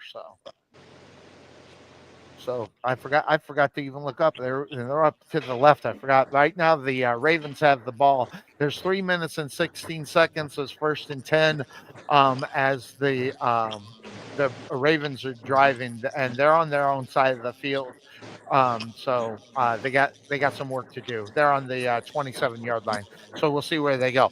That being said, of course, that's the name of the show. Make sure you catch us on Sundays from 9 to noon Central Standard Time, 7 to 10 here in Arizona.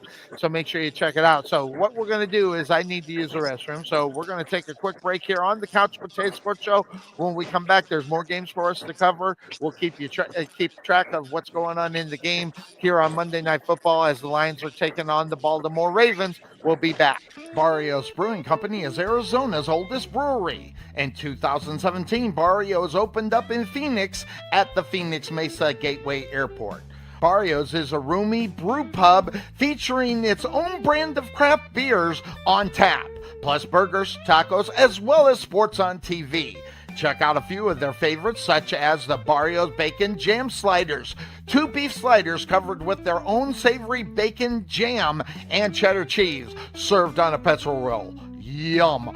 And how about Barrios Brats? The house bratwurst is slowly simmered in a copperhead pale ale grilled over an open flame, served with your choice of sauerkraut or caramelized onions. Yum again. So check out Barrios, located at 5803 South Sossaman Road, number 212 in Mesa, Arizona. Or give them a call at 480-988-7171. That's 480-988-7171. Barrio's Brewing Company. Have hail damage to your vehicle and you're in the DFW area? Then First Choice Auto Hail is the first choice and right choice for you. First Choice Auto Hail Repair wants to protect your vehicle's value and investment by repairing hail damage. We even cover deductibles up to $1,000 per vehicle and can help you have your vehicle repaired for zero out-of-pocket costs. Give us a call at 469-288-2639. That's 469-288-2639. First Choice Auto Hail Repair, a name you can trust.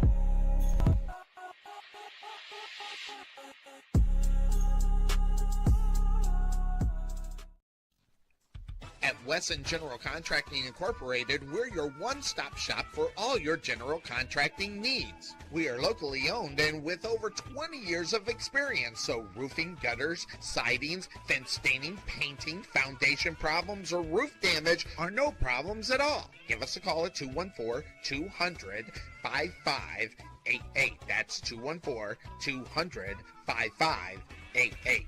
Wesson General Contractors.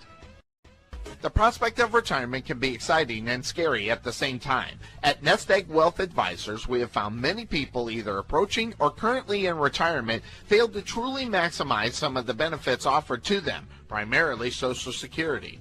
What is it? How does it work? It's simply not a benefit that you start receiving at age 62. Because these decisions are so important, my firm has assembled an informational packet on Social Security. If you would like a complimentary copy of Social Security Maximization, please give our office a call today at 972-412-6064 or visit us on the web at nesteggadvice.com. At the Jerry Bullet Training Center, we are a motivated team of coaches with the mindset of helping you achieve and reach your highest goals.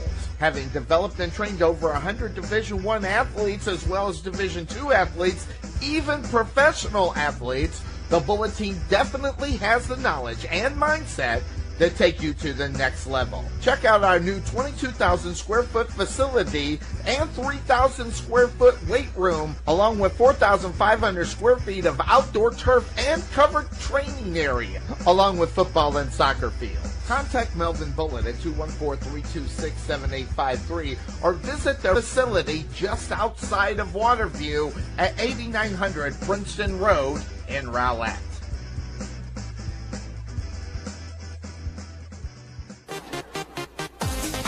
Being taken for a ride? Check out Casso Insurance, serving Texans since 1981. Bundle your home, auto, or business insurance and save a ton. Casso Insurance on the corner of Main Street and Rowlett Road, where we make insurance fun. Or check us out on the web at CassoInsurance.com, where we always have the coffee pot on. Yeah, but is it fresh?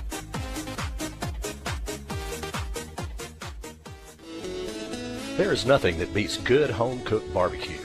Since 1941, Dickey's Barbecue has done all the cooking and you take all the credit. Come see us today at our Rowlett location, 5701 President George Bush Turnpike, Suite 110 in the Target Shopping Center. Whether you want to eat in or take it home, we will fix you up. For lip-smacking, rib-tickling, knee-slapping, foot-stomping, great-tasting barbecue, come see us at Dickey's Barbecue today. Here at Fit Body Boot Camp, located in Saxe, the solution is here.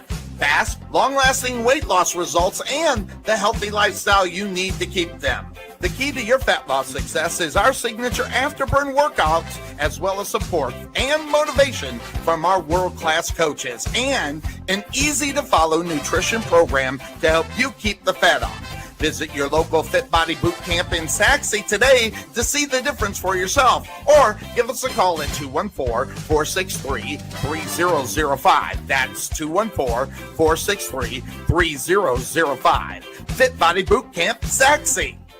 Saxe Ice House is a non-smoking craft beer and beer pub located in the heart of Saxe. The Ice House was opened to provide a friendly, clean, and female-friendly environment.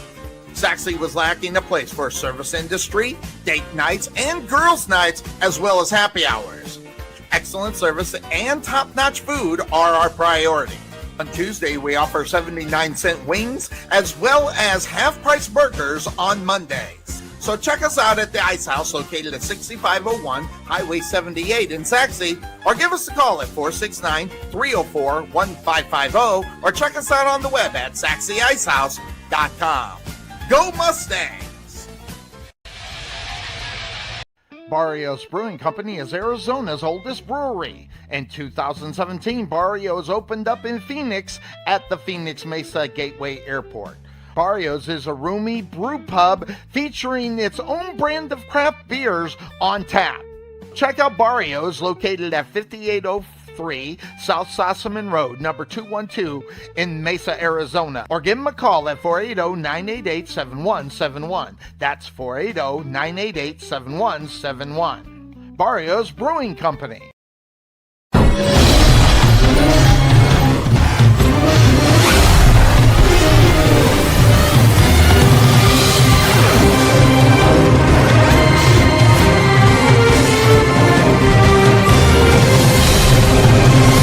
We are back on the Couch Potato Sports Show as we're covering NFL and Monday Night Football, coming to you from Barrios Brewing Company. It is Arizona's oldest brewing company. Right now, they are Monday Night Football, Ravens and Lions knotted up at 7.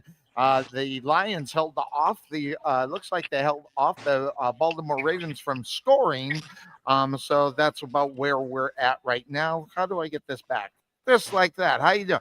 All right. So that being said, some other games that we haven't talked about. Let's go ahead and put those up. As the Seattle Seahawks put a whooping. I mean, an old-fashioned whooping on the Saints. The Saints are that bad there, Podfather. Oh, no doubt about it. I mean, like I said, Spencer Rattler is not their answer. No. I mean, the game is way too fast for him, and honestly, they might need to be in the hate to say it. You think about it. What if they're in the Arch Manning sweepstakes right now? I think he's going to stay one more year at Texas because he needs to. But imagine he goes and plays with the same team that his grandfather played for. Wow. That would be interesting. That would be interesting. Now, Kellen Moore. I mean, let's be honest. You got to. I don't like Kellen Moore. Never liked him. Yeah, I'm glad he got his Super Bowl, I guess, with the Eagles, former, Dallas Cowboys offensive coordinator. He's just got roped in. He took a head coaching job that he's in a lot of trouble before he even got there. And now you got Spencer Rattler. So I'm telling you what you said a little bit earlier. I can't believe I'm going to say this, but I think they ought to do that. I think they should go get Kyler Murray. This is a bad experiment as it is in the first place. But when you got Spencer Rattler being supposedly your answer at the quarterback position, that just puts you behind the 8 ball before you even get started. And that's what's going on and looks really bad right now for the Saints. Just a thought, if you're the New York Giants, you sit there and call the Colts right now and say, listen, we'll give you Russell Wilson and a number 2 draft choice if we can get our quarterback back. I don't know. I don't know. Because I love me some Russell Wilson, but man, I think he's washed. Yeah, but I mean, if the Colts, who obviously they're going to run with the high they got now with Danny Dimes, but I mean, if the Giants could look at that and go, "God, we let the wrong one go." Well, yeah, I mean, they let the wrong one go. Daniel Jones is gone. Saquon Barkley's gone. What's the next one that they're going to end up letting go? Their head coach. Well, they better keep their wide receiver. What's his name? Neighbors. Neighbors is a badass. You need to get someone to be able to deliver the ball to him.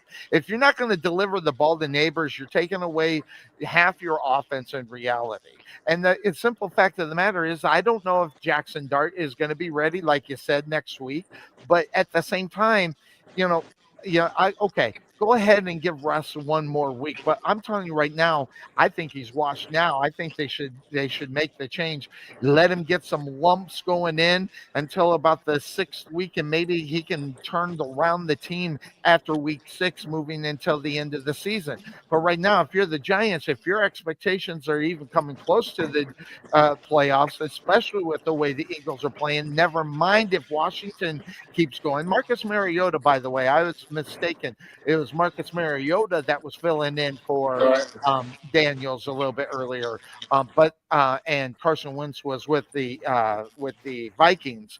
But Marcus Mariota is not going to be a long answer there as well. But at the same time, the Giants, within their own division, might even finish last within this division. And remember, you still got the Dallas Cowboys and people talking about. And you might be right, man. Dallas might be lucky to win 6 games this season. Yeah, you're right. But I mean, it's crazy. I got people honking at me real quick, so bear with me. Okay. So we'll bear with him as the Lions go ahead and pitch the ball off here on third. I think that was third down and got nowhere. I'm telling you right now, the pursuit to the ball is amazing for the Ravens. It's 3rd and 8 right now for the Lions as they are on their own 29-yard line here on 3rd and 8. Here comes the snap. Back to Goff. He's back to pass. Pass over there. He whipped it in there good, but he got it down to the 45-yard line, Laporta with the reception, so they'll move the chains. Real quick there, what is going on in the game? 7-7 with 12:53 left to go here in the first half. So, but back to what's going on as far as the Saints, the Seahawks. Sam Darnold. Listen, listen. Sometimes when you're watching Hey, a guy, Sonny. Hey, Sonny. yeah. Go ahead. I'm gonna log out here real quick. All right. All right. I'm gonna hit mute for a second. All right, very good. Yeah, all right. So Sam Darnold, great season last year with the Minnesota Vikings. I mean, there's no question about it. But when I saw he was going to move away from the Vikings, I didn't think it was going to. And not only that, to go to Seattle. Okay, not only to Seattle. So I guess I'm going to. I was wrong. Yeah, I was wrong. Maybe I was wrong about Sam Darnold. But Sam Darnold put a hurting on that. Now, that being said, the Saints are that bad. They should win. Maybe they should beat the snot out of them like they did. That's wonderful. Next week is another week. And this is one that I got to forget really quick. In reality, if you are looking to be good for the rest of the season.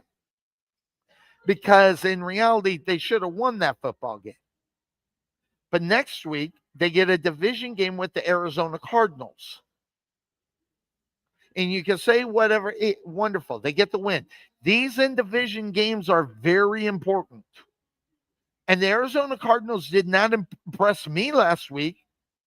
They lost by 1, 16-15. So there's still a lot of work for the Arizona Cardinals, but if you're the Seattle Seahawks, you got to feel really good about yourself. In reality, I hear that the Podfather's back, but the Seattle they got to feel good about themselves right now. Oh, definitely. I mean, but then again, kind of like how Jacksonville's winning their games right now. I mean, they haven't really played anybody, right? So I mean, you got to play who's on your schedule, and you got to beat who's on your schedule. Because if you can't beat them, then what's the point of talking about it, right? Yeah, absolutely. So Seattle, I mean, they're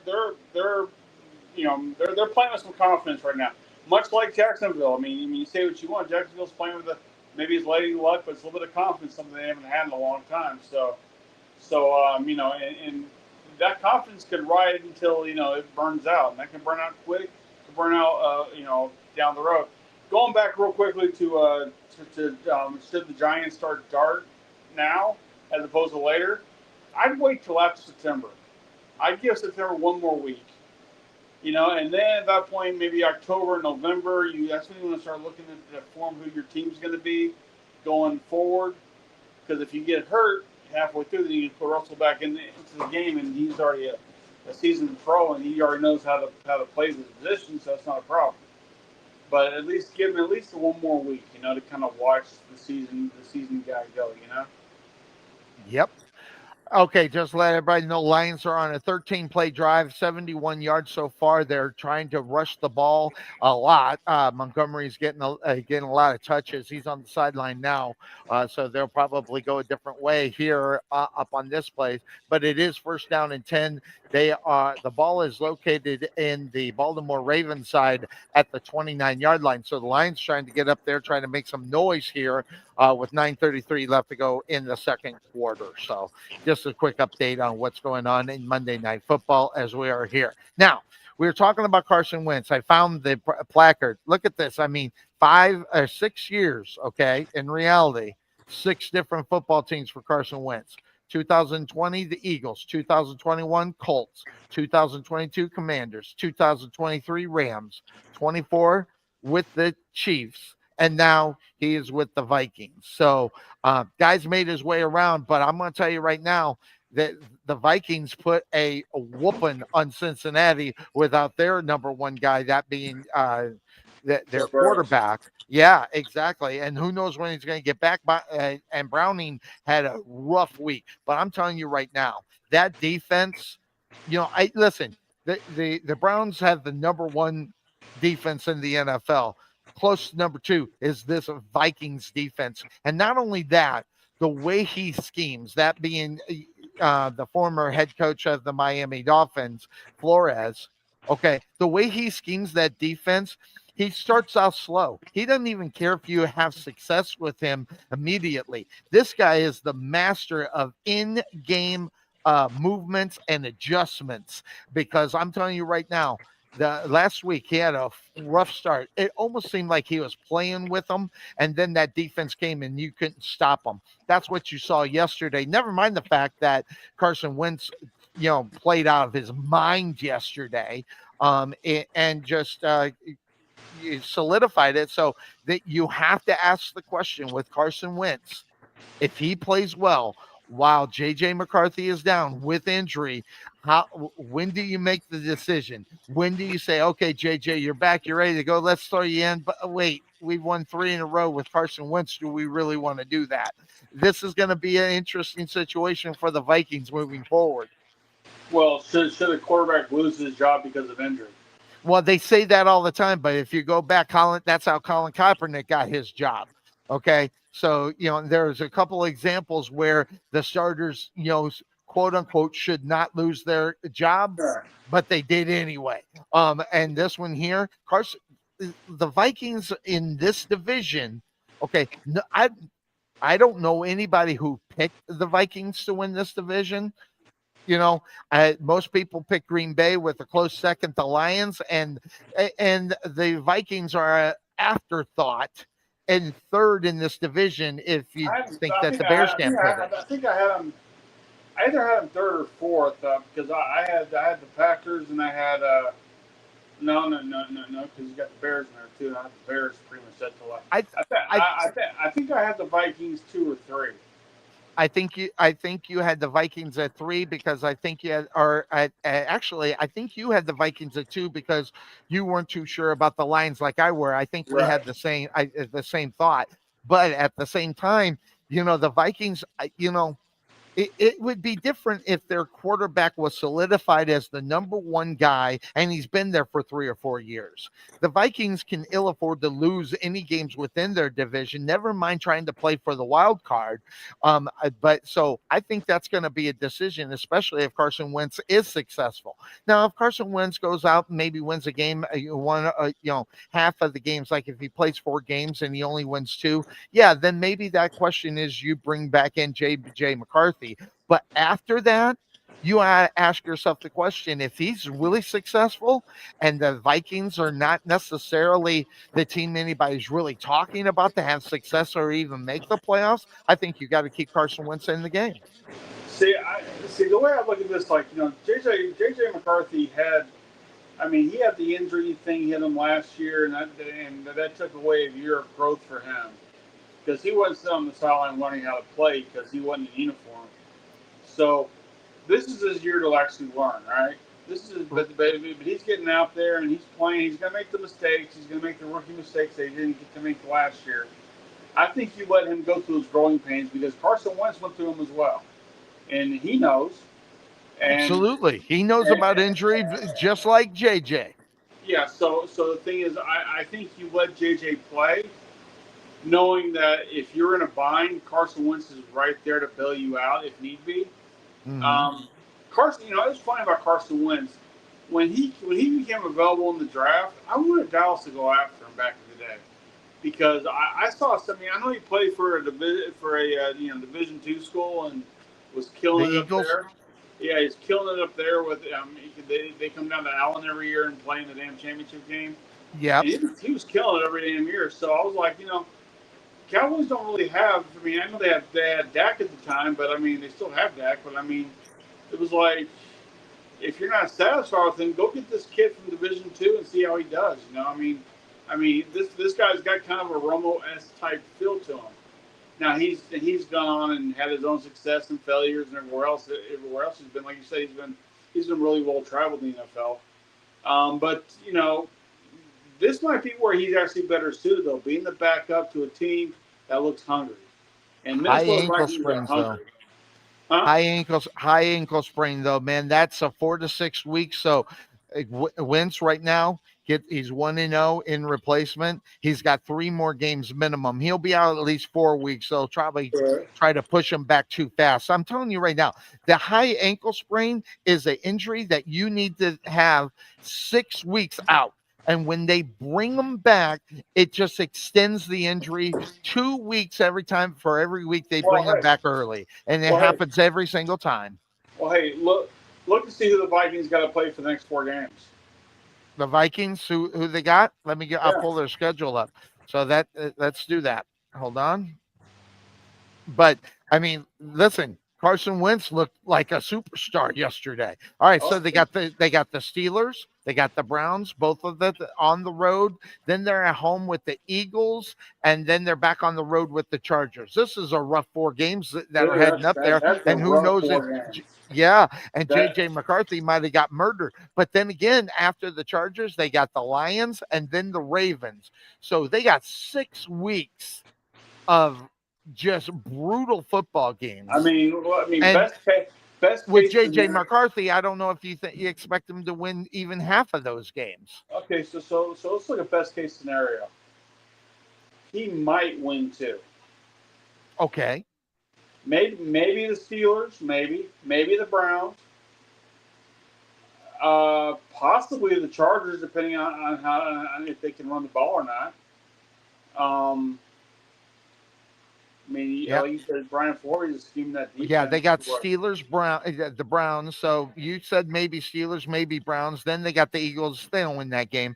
The Chargers, they don't win that game. The Lions, they have an opportunity. It's a division game, but the game's in Detroit. And then they get the Ravens after that. The only next time they get a break is the Bears. So I think you take those 6 games. If you're going to bring them back against the Bears, because I don't think you want JJ McCarthy, who is not 100%, because they bring him back in fourth week. He may be quote unquote 100%, but he's not up there. Lions up 14-7. They just scored a touchdown, kicking the balls off to the Ravens, and the Ravens get a big run back at midfield. So the Ravens get a short field to start this next drive with 5:48 left to go in the second quarter. Who's the backup quarterback to Wentz right now? Because they better go look for somebody. Because if he goes down, they're screwed. Let's see. I'm not sure who that is the backup. It'll say right here. It's Desmond Ritter, who Oh, God, that guy's forever. and then a dude I'd never even heard of, Max Brosmer. Never even heard of him. You know Brock. What's his name? Say again. What's his name again? Max Bromsmer. You don't know BR. Max?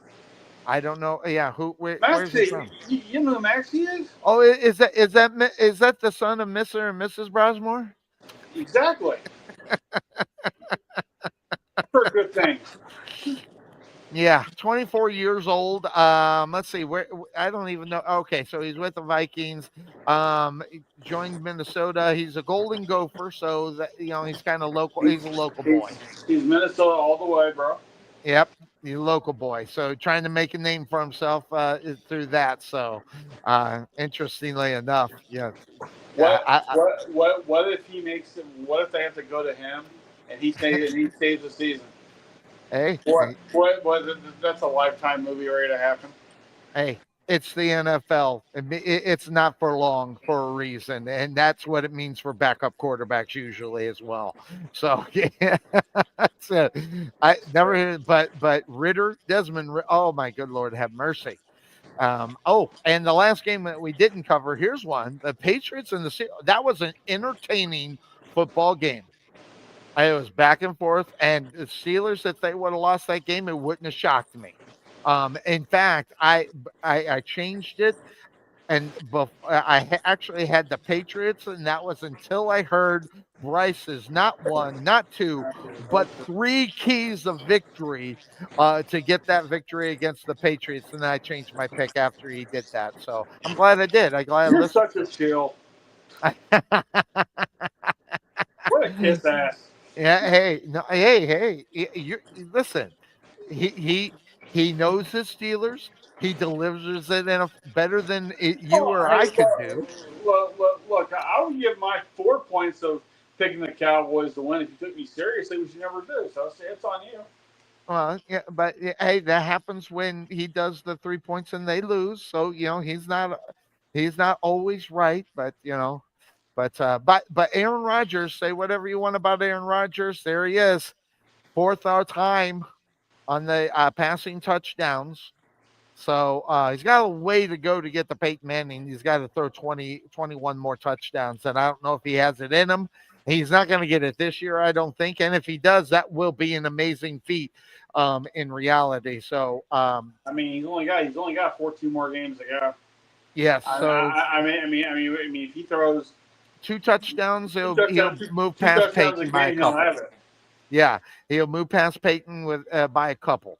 So, but I just don't see it because it's, you know, I worry about the consistency for the Steelers with Aaron Rodgers there, but they don't have any other, in reality, any other quarterbacks to go to because they did get rid of Justin Fields. They did get rid of Russell Wilson, and they went back to Mason Rudolph, for God's sake. And that tells you a lot about where they are as far as the quarterback situation. They better hope Aaron Rodgers doesn't go down to injury. I'll tell you that right now.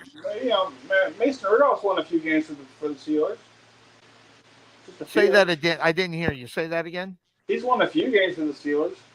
A few games, yes, but he also took a helmet to the head, but from Myles Garrett too. So he's still concussed from that thing. Yeah, but Tua takes one every other week from every other player, and he's concussed. So I mean, No. Listen, yeah, but he's a backup quarterback at best, and I wouldn't even want him. I've seen what he is as a starter. I have seen who he is as a backup. I don't want if I'm a Steeler fan, we'll ask Bryce this: does he want Mason Rudolph or somebody else as a backup quarterback? listen, knowing Bryce, he's probably talking. He's probably talking to Cordell Stewart right now, saying, "Look, you're what, 55? You can still do it, right?" Yeah. Hey, listen to this. We thought the other team had the bad backups. Will Howard is behind Mason Rudolph, and then Skylar Thompson. Now I've heard of Skylar Thompson. I don't know why I have, but I've heard of him. I have not heard of Will Howard, so I'm not sure. You don't remember Skylar Thompson? Yeah, the son of Mr. and Mrs. Thompson. No, Skylar. No. Neither do I. Don't worry about it. I was going to say, would you knock it off? I mean, it's unbelievable. All right. So that being said, we saw a week. I put this up yesterday, but Tyrod Taylor played. Okay. And he was playing for the Jets. He took the loss. So 0-1. You're excited about that. Carson Wentz is one, gets the victory 1-1. Joe Flacco gets the win. So they're 2-1. Russell Wilson takes the loss. So they're 2-3. Aaron Rodgers gets the win, 3-3. Matthew Stafford loses.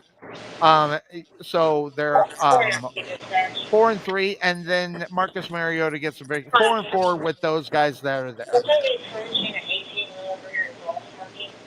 There's an 18-wheeler out there. Is that what it said? Yeah, we got 18-wheelers out there in our parking area. Gotcha. All right. Well, all right. I guess you got to go. Do you got to check it out? No, I'm good right now. I'm in a box. I can't go nowhere.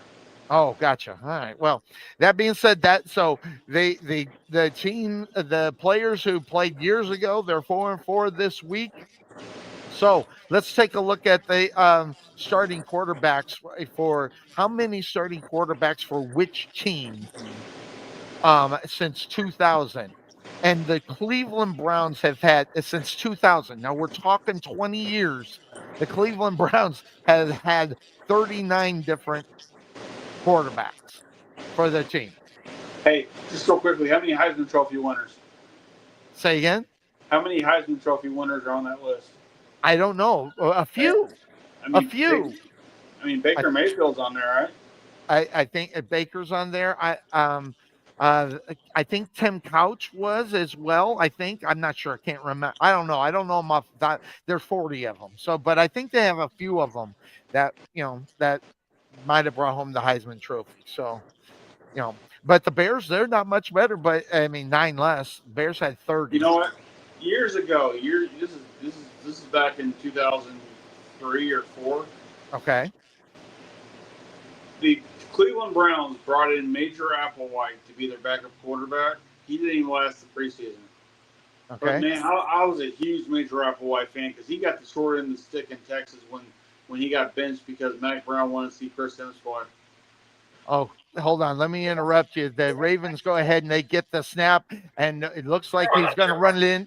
That being Jackson, he fumbles the ball, and it's back to the 22-yard line. They darn near lost it. That means that the Baltimore Ravens now are going to have to kick a field goal. They were primed to get into the end zone. Give me a second. Yeah. Are you talking to me? Doing the favor? Or no, he put me on mute. So interesting play there. Good play there by the defense, and they're going to make him kick the field goal to try to get out. Oh, they went to commercial. We'll find out what's going on with that when we come back. But some of these numbers interesting. But look at Green Bay with 8. Okay, that's 8 starting quarterbacks since they came, since 2000. 8. That's it. 8. Compare that to the Browns at 39. Goodness gracious. That tells you a lot about who they are. But they did take the loss, that being the Packers. They did take the loss yesterday. We didn't talk about that game. I thought I had the Packers, but I guess I didn't. Did we talk about that? Oh, yeah, against the Cleveland Browns. I brought it up, but I don't know if you showed the Packers part. Yeah, the Packers get beat by the Browns. Holy smoke, unbelievable! But back up on this. The Dallas Cowboys since 2000 have had 24 starting quarterbacks for your football team. Since 2000. Since 2000, and the Jaguars have only had 19. Okay, see, it starts with Troy, right? No, since 2000. Yeah, Troy was still quarterback in 2000. Yeah, so they've had 24 quarterbacks since 2000, not since Troy. Didn't he retire in 98? No, he retired like in 2000. Oh, really? I didn't know that. Okay, yeah, so since Troy, yeah, there you go. Let's see. You had him. You had Quincy Troy. You had him. You had Quincy Carter. You had Vinny Testaverde. You had Chad Hutchinson, Drew Henson. There was there another baseball player? I don't remember. Anthony Collier, I think, got a starting deal in 2001. Who? Anthony Collier. Yeah, I vaguely remember that. Yeah. Oh man. Shoot. Right. Who was the one that Parcells couldn't stand? Drew Henson. No. Touch? Not Rodney Pete. I think Rodney Pete came in the 90s. No, who was that kid that? Oh, he ended up on a different football team, but Parcells couldn't stand him. I can't remember his name, but But yeah, Drew Bledsoe, yeah, Tony Romo, and I know I've lost a few of them between there, but yeah, it's. I mean, of course, Dak's been the. no, they maybe I am thinking of the young gentleman. Maybe it was the '90s. No, it was after Troy. So he was a black quarterback. I forget his name. Quincy Carter. Yeah, him, Quincy Carter. Yeah. There's another one. Oh my God. Yeah, up on, I but mentioned him really, already. but look at those, the ones on the bottom. I And the can't only really reason stand why it. they Okay. had the only reason why Green Bay had 8 is because of injury, not because they're going through quarterbacks, for the next year. No, those are because of injuries. Because it was Brett Favre and Aaron Rodgers, and what's his nose before Favre, Mikowski. uh, yes. So I mean, but that was even before then. So you think That was in about the that. 90s. That was in Yeah, the 90s. those were '90s and '80s, and New England with 10. That's obviously with Brady being hurt a couple of times Dude, and stuff like how, that. how many quarterbacks have the Commanders/Redskins had? Okay, that would be the number would be 28. Damn. It'd be 28. It's up So there. That's up there. yeah, yeah. And Baltimore Ravens 19. I thought that was an interesting number. And that my Jaguars 19. They had 19. Bryce's Steelers with 16. And Cleveland is up there. All right. And I think the Chicago Bears. We were talking that really quick. They're way up there They with had, it. 40, they had Man, 35, we right? root for some really bad football teams. Right? I mean, it is bad for God's sake. Let's see, we got the Browns, Jaguars, Bears, Cowboys, uh, the Steelers. They're average at best. Oh my good lord. What's his nose in Philly? The guy in Philly. He's Oh, I can't. Greg's a Eagle fan. At least we got one guy who kind of like listens to us and watches us, has a winning team. So there you go. God, we're bad. It's bad. It's bad. How the hell with him? Yeah, yeah, whatever. Yeah, we. That's why I call us misfits. That's it is what it is. You call me a misfit. You and Cuervo are the two hosts. So. No, no, no. I've been calling anybody who comes on after me and Cuervo for years misfits. So you're not special. I didn't just give you the name. You're part of it. So I didn't say I was. I said I'm part of the misfits. I mean, I'm so the pope. I'm the pope of the misfits. But don't worry about that. yeah. All right. So now that being said, last year the quarterback in the Hall of I mean, Fame. hey, Sonny, I don't go on cruises, sir. I sit at my desk or in my car or at work now apparently, and I'm on your show because damn it, I'm committed somewhat. Is that what it is? Or should you be committed? Maybe that's it. Well, there's always that. I mean. Well, there is always that. Now that being said, I want to talk a little bit about the Hall of Fame. Okay. Because one Eli Manning did not get in on his first shot. Good. I agree. I think I listen. Eli is going to get in, but the question is when. Okay, remember they only can take one quarterback a year. All right, so he didn't get in last year. Okay, so next up is 2026. It's Drew Brees and Philip Rivers. Yeah. Does he get in next year, or is Breeze going to be a first ballot Hall of Famer like he should be? No. Unfortunately, he should get in next year because he does have 2 rings, and I know that. whereas Drew only has 1. Yeah, but hold on. Who is the better quarterback? Well, again, I mean, who had the better stats? Stats don't mean that. Don't mean anything. I mean, they should mean something if you're going to the Hall of Fame. I know Well, if you're Frank Gore, that should mean nothing. But I mean, but if you're a quarterback, if it comes down to how many times did you lead your team to a Super Bowl? I mean, 2-1. He's gone twice as many times as Breeze did. Well, then he Now, should have been a first ballot Hall of Famer. no, no, because again, I don't like him that much for the first round. Me either. I don't think he should be a Hall of Famer. I mean, you want to talk about two lucky Super Bowl? It's bad Now, enough that we have what's his nose for the Tampa Bay Buccaneers who got the Super Bowl win, got one. That's bad enough. well, Uh, well, well, yeah, what's his name? But you think about it though. It's funny because if Philip Rivers is on the same thing as Same year, which you remember those two were drafted 1 and 2 and they flipped teams. right? So it'd be funny if all of a sudden if if Philip Rivers he gets a nod for first ballot Hall of Famer, then he flips it over to Eli Manning. Say, hey, why don't you go this year? I'll go next year. No, that's not the way it happens. I know, but it'd be funny if it did. It'd be It funny. would be funny. It'd be funny if Eli tried to work that out. It's like, look, I'm Eli Right. Manning. I got a Monday Night Football show. People tune into that. We're going to turn to Sonny show. So, just Right. saying.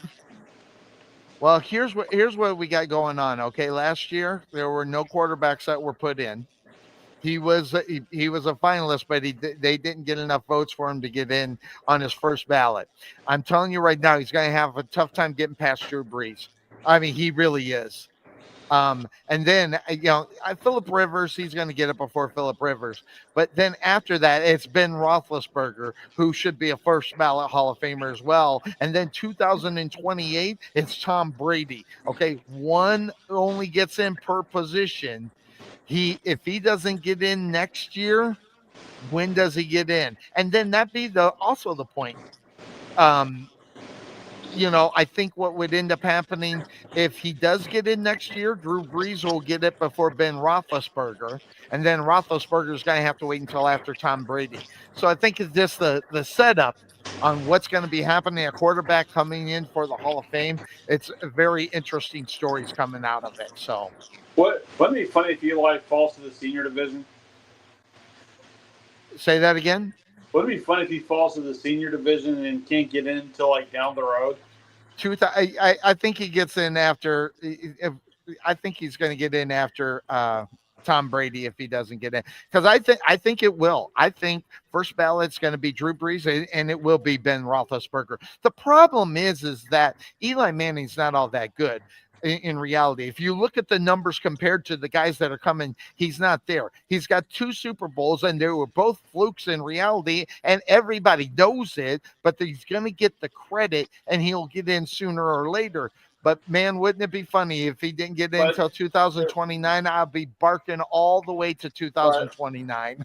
But didn't Ben Roethlisberger have the rape charge against him? The quote unquote rape charge, if that's what you want to call it. Yeah. So, but I don't think that's going to be enough to stop Ben Roethlisberger from being a first round draft pick or a Hall of Famer. I don't think so. Would it surprise me? No, because people are petty and they not keep it on the field and they worry about this nonsense on the side. Which, by the way, that nothing was charged. He was never charged with anything. It was a joke. You're in a bar. Yeah, listen, believe it or not, those kinds of things happened in bars. I've been in them. So you've been raped in a bar. No, I'm saying that's what it wasn't. You better get out of Barrio, sir. Listen, it wasn't a rape, and it wasn't a rape. So that's what, and there was no filings for it to be that way. I wasn't there. I don't know. Maybe we're going to take you off air like we did Jimmy Kimmel. You are destroying that man's reputation. Kimmel's coming back tomorrow. I know. No, Tuesday. Oh, it's tomorrow. Oh, day late, dollar short for everything. Yeah. Okay, thank you. Here, man, I'm thinking it's Sunday still, but anyway, but that's where we are, man. A fun time here at Barrio Brew Company. People are starting to come in here and there, so they're hanging out and stuff. And we're gonna go ahead and hit it in about 5 minutes. So how is your feelings for your Dallas Cowboys come next week? What do you feel? They're gonna get destroyed next week. There's no doubt. They got Green Bay in Dallas, though. In Dallas. Doesn't matter because remember they were in Dallas. They were in Dallas during the playoff game and blew that one. Yeah, yeah, yeah. And So I'm going to bring up the picture. It's still not a catch of Des Bryant. It's still not you a know what? catch, by Yeah, the way. but first of all, that's irrelevant now because now it's a catch. Yeah, But based upon the new rules, but that wasn't the the rules at thing the is, hey, time. why don't you bring up this the ice bowl? I mean, come on, that's irrelevant too. I mean, give me a break.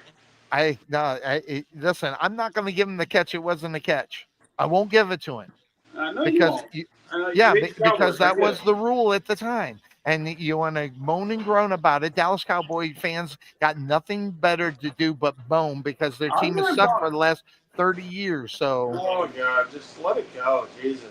no, I'm just saying. Let So it go. You're not pissing anybody you off. You're not pissing me off. wait. You know what it is? You might be right. Podfather, you might be right. Of course I'm right.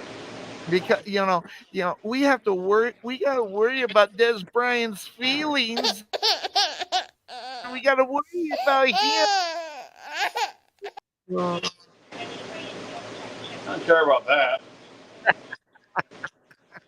I mean, it's amazing that he only went to the Ravens and that was it, wasn't it? Say that again. Didn't he only get picked up by the Ravens like for like half the Half year? half the season. By the way, the Baltimore Ravens have now tied it up at 14 with 24 seconds left to go in the first half. Just to give you a heads up on what's going on there. Nice. So, but that being said, we knocked it out 2.5 hours. I expected 2.5 hours. We did a good 2.5 hours, covered everything, and game's going to be a pretty good one. We'll see what ends up happening as they go. They're about right. Yeah, they're going into. They are going into halftime, tied up at 14. Now I thought if the Lions got up on them, that would have been. Oh, guess who's in the band right now? So, What's his nose? Kelsey. Not Travis Kelsey, his brother. Jason Kelsey. Yeah, Jason Kelsey was in the band for the ones that were on the field. So he was playing. I think he was playing clarinet. I think is what it was. Oh, That that's guy, cool. that dude is making all kinds of commercials everywhere. That guy's a moneymaker, dude. I don't know what it is about. I understand Travis Kelsey. I don't understand how he's getting all the money, all those things. Look, Travis Kelsey is waiting for his soon-to-be wife to make all that damn money. Well, something like that. By the way, I didn't get an invitation. Did you get an invitation? You didn't get your invitation, I didn't get my invitation. bro. I am so heartbroken that I Dude, did not get seriously, that. When did you get yours? I got it once he proposed to her. Oh, I see. I see. All right. All right. Yeah, I mean, as I understand, I'll be working her bachelorette party. Ah, gotcha. You working security? No. I'll be in the cake. Ah, gotcha. So you're gonna jump out the cat. God, thanks for the visual. I appreciate that. Oh my God, I can't. Hey, I'm cake worthy. Damn it, I've lost enough weight. You're cake worthy. Oh Lord, Look, what's the first I would say? There's me, the bald guy who can pull off the look that I have, or there's Santa. I mean, no, who would no. you want to carve out the damn cake? Listen. I seen the picture. You'd be enough to scare everybody. Okay, I seen the picture. You had a mask on, but I know it was you. That wasn't me. That was Rudy Gonzalez. Is that who it was? All right. I mean, the neck is way too thick. Yeah, now it might be. Maybe not back then. So, all right. So that's going to do it for us. You got to get back to work. I can't believe you just sat in doing nothing and just sat on this show for 2 hours. Easy money, bro. Right. Sometimes you got to do what you got to do. But all right, my man, that's going to do it for us here on the Couch Potato Sports Show, coming to you from Barrio's Brewing Company. It's Arizona's oldest brewery here on the Couch Potato Sports Show. We are at 5803 South Sossaman Road and Suite 212. You can also give them a call if you don't want to come, but you can pick up some food. 480-988-7171. Go I ahead. have a question. Can I DoorDash to where I'm at right now? Can you what? Can they DoorDash their food to where I'm at right now? I don't think so. It might be a little out of their range. Well, I mean, but I pay top dollar. Why don't you go down to the Dallas Cowboy restaurant that's right there in that casino? Why would I want to do that? I get it. That's exactly what it is. It takes forever to make their damn food. My lunch is only 45 minutes. What time are you off? Hey, I got free food waiting for me. I got this lasagna soup waiting for me. So there you go. All right. Well, you have lasagna. I'm gonna have a hamburger. The hamburger is delicious, by the way, and also some chicken tenders. So that's what I'm having. So you having pretty chicken excited about tendies? that. You having chicken tendies? Okay, Tendies. Dom. Yeah. Okay, man. Dom. All right. By the way, just real quickly, you and I got into an argument last week in regards to WrestleMania being over in Saudi Arabia and this and that. Yes. Yes. Okay, I stand corrected on one thing. They're getting paid $100 million for the Royal Rumble next year. They're getting paid $250 million for Saudi Arabia to host WrestleMania in 2 years. Yes. So that's why you make that move. Oh no! Listen, I get it. You're gonna bail TKO out and get some money up on top of it. I get it. I understand it. I understand the business portion of it. I just hate the idea as a fan because I am. I'm obviously a fan, and I don't like. But let me ask you a question. As a fan, were you going to watch it at the live event, or are you going to watch it home on ESPN? I'm going to watch it pirated the next day or two. I'll find somebody to get it because I won't pay for what you did. So, by the way, how much are you paying? You got Disney, Hulu, and the ESPN experience. Are you paying $38 a month for it? I'm only paying 30. And the thing is, I mean, I did 30 or 38? 30. Oh, okay. That's not too horrible, I guess. Not bad. And the fact they're bringing Jimmy Kimmel back, who's not excited about that now? I listen. I never was a Jimmy Kimmel fan per se. I'm a Letterman guy, and Jimmy was a Letterman disciple, so I'm going with that. Right. All right. So, I could care less if he's on the air or not. So, it's the wrong person to ask. You're all about you, aren't you, sir? Jesus Christ. I don't watch the shows, so I only seen like little clips that he does. Nothing to watch a whole show. I just don't do it. It was cool to see Matt Damon go to bat for him, considering that they have that nice history with each other. Gotcha. You know? All right. Anyway, we're out of here. Wait, I gotta get going. But I will talk. Well, we'll talk to you Sunday. See how you doing. So you're on Baltimore. It's tied up right now. Wait, hold on. Oh, that was a pregame kick. I was like, holy smoke. All right, so it's tied up at halftime, 14-14. We'll see who comes out on top. I hope the Baltimore Ravens win. Then I'll be alone in first place again. I'm in first place tied right now. So we'll see what happens. So that's going to do it for us on the Couch Potato Sports Show. Catch us each and every Monday here at Barrio's Brewing Company, Arizona's oldest brewery. That's going to do it for us. So for the Podfather, I am Sonny Clark, the hardest working man in sports radio. Everybody have a good evening. We'll catch you on Sunday. For that being said, bye-bye.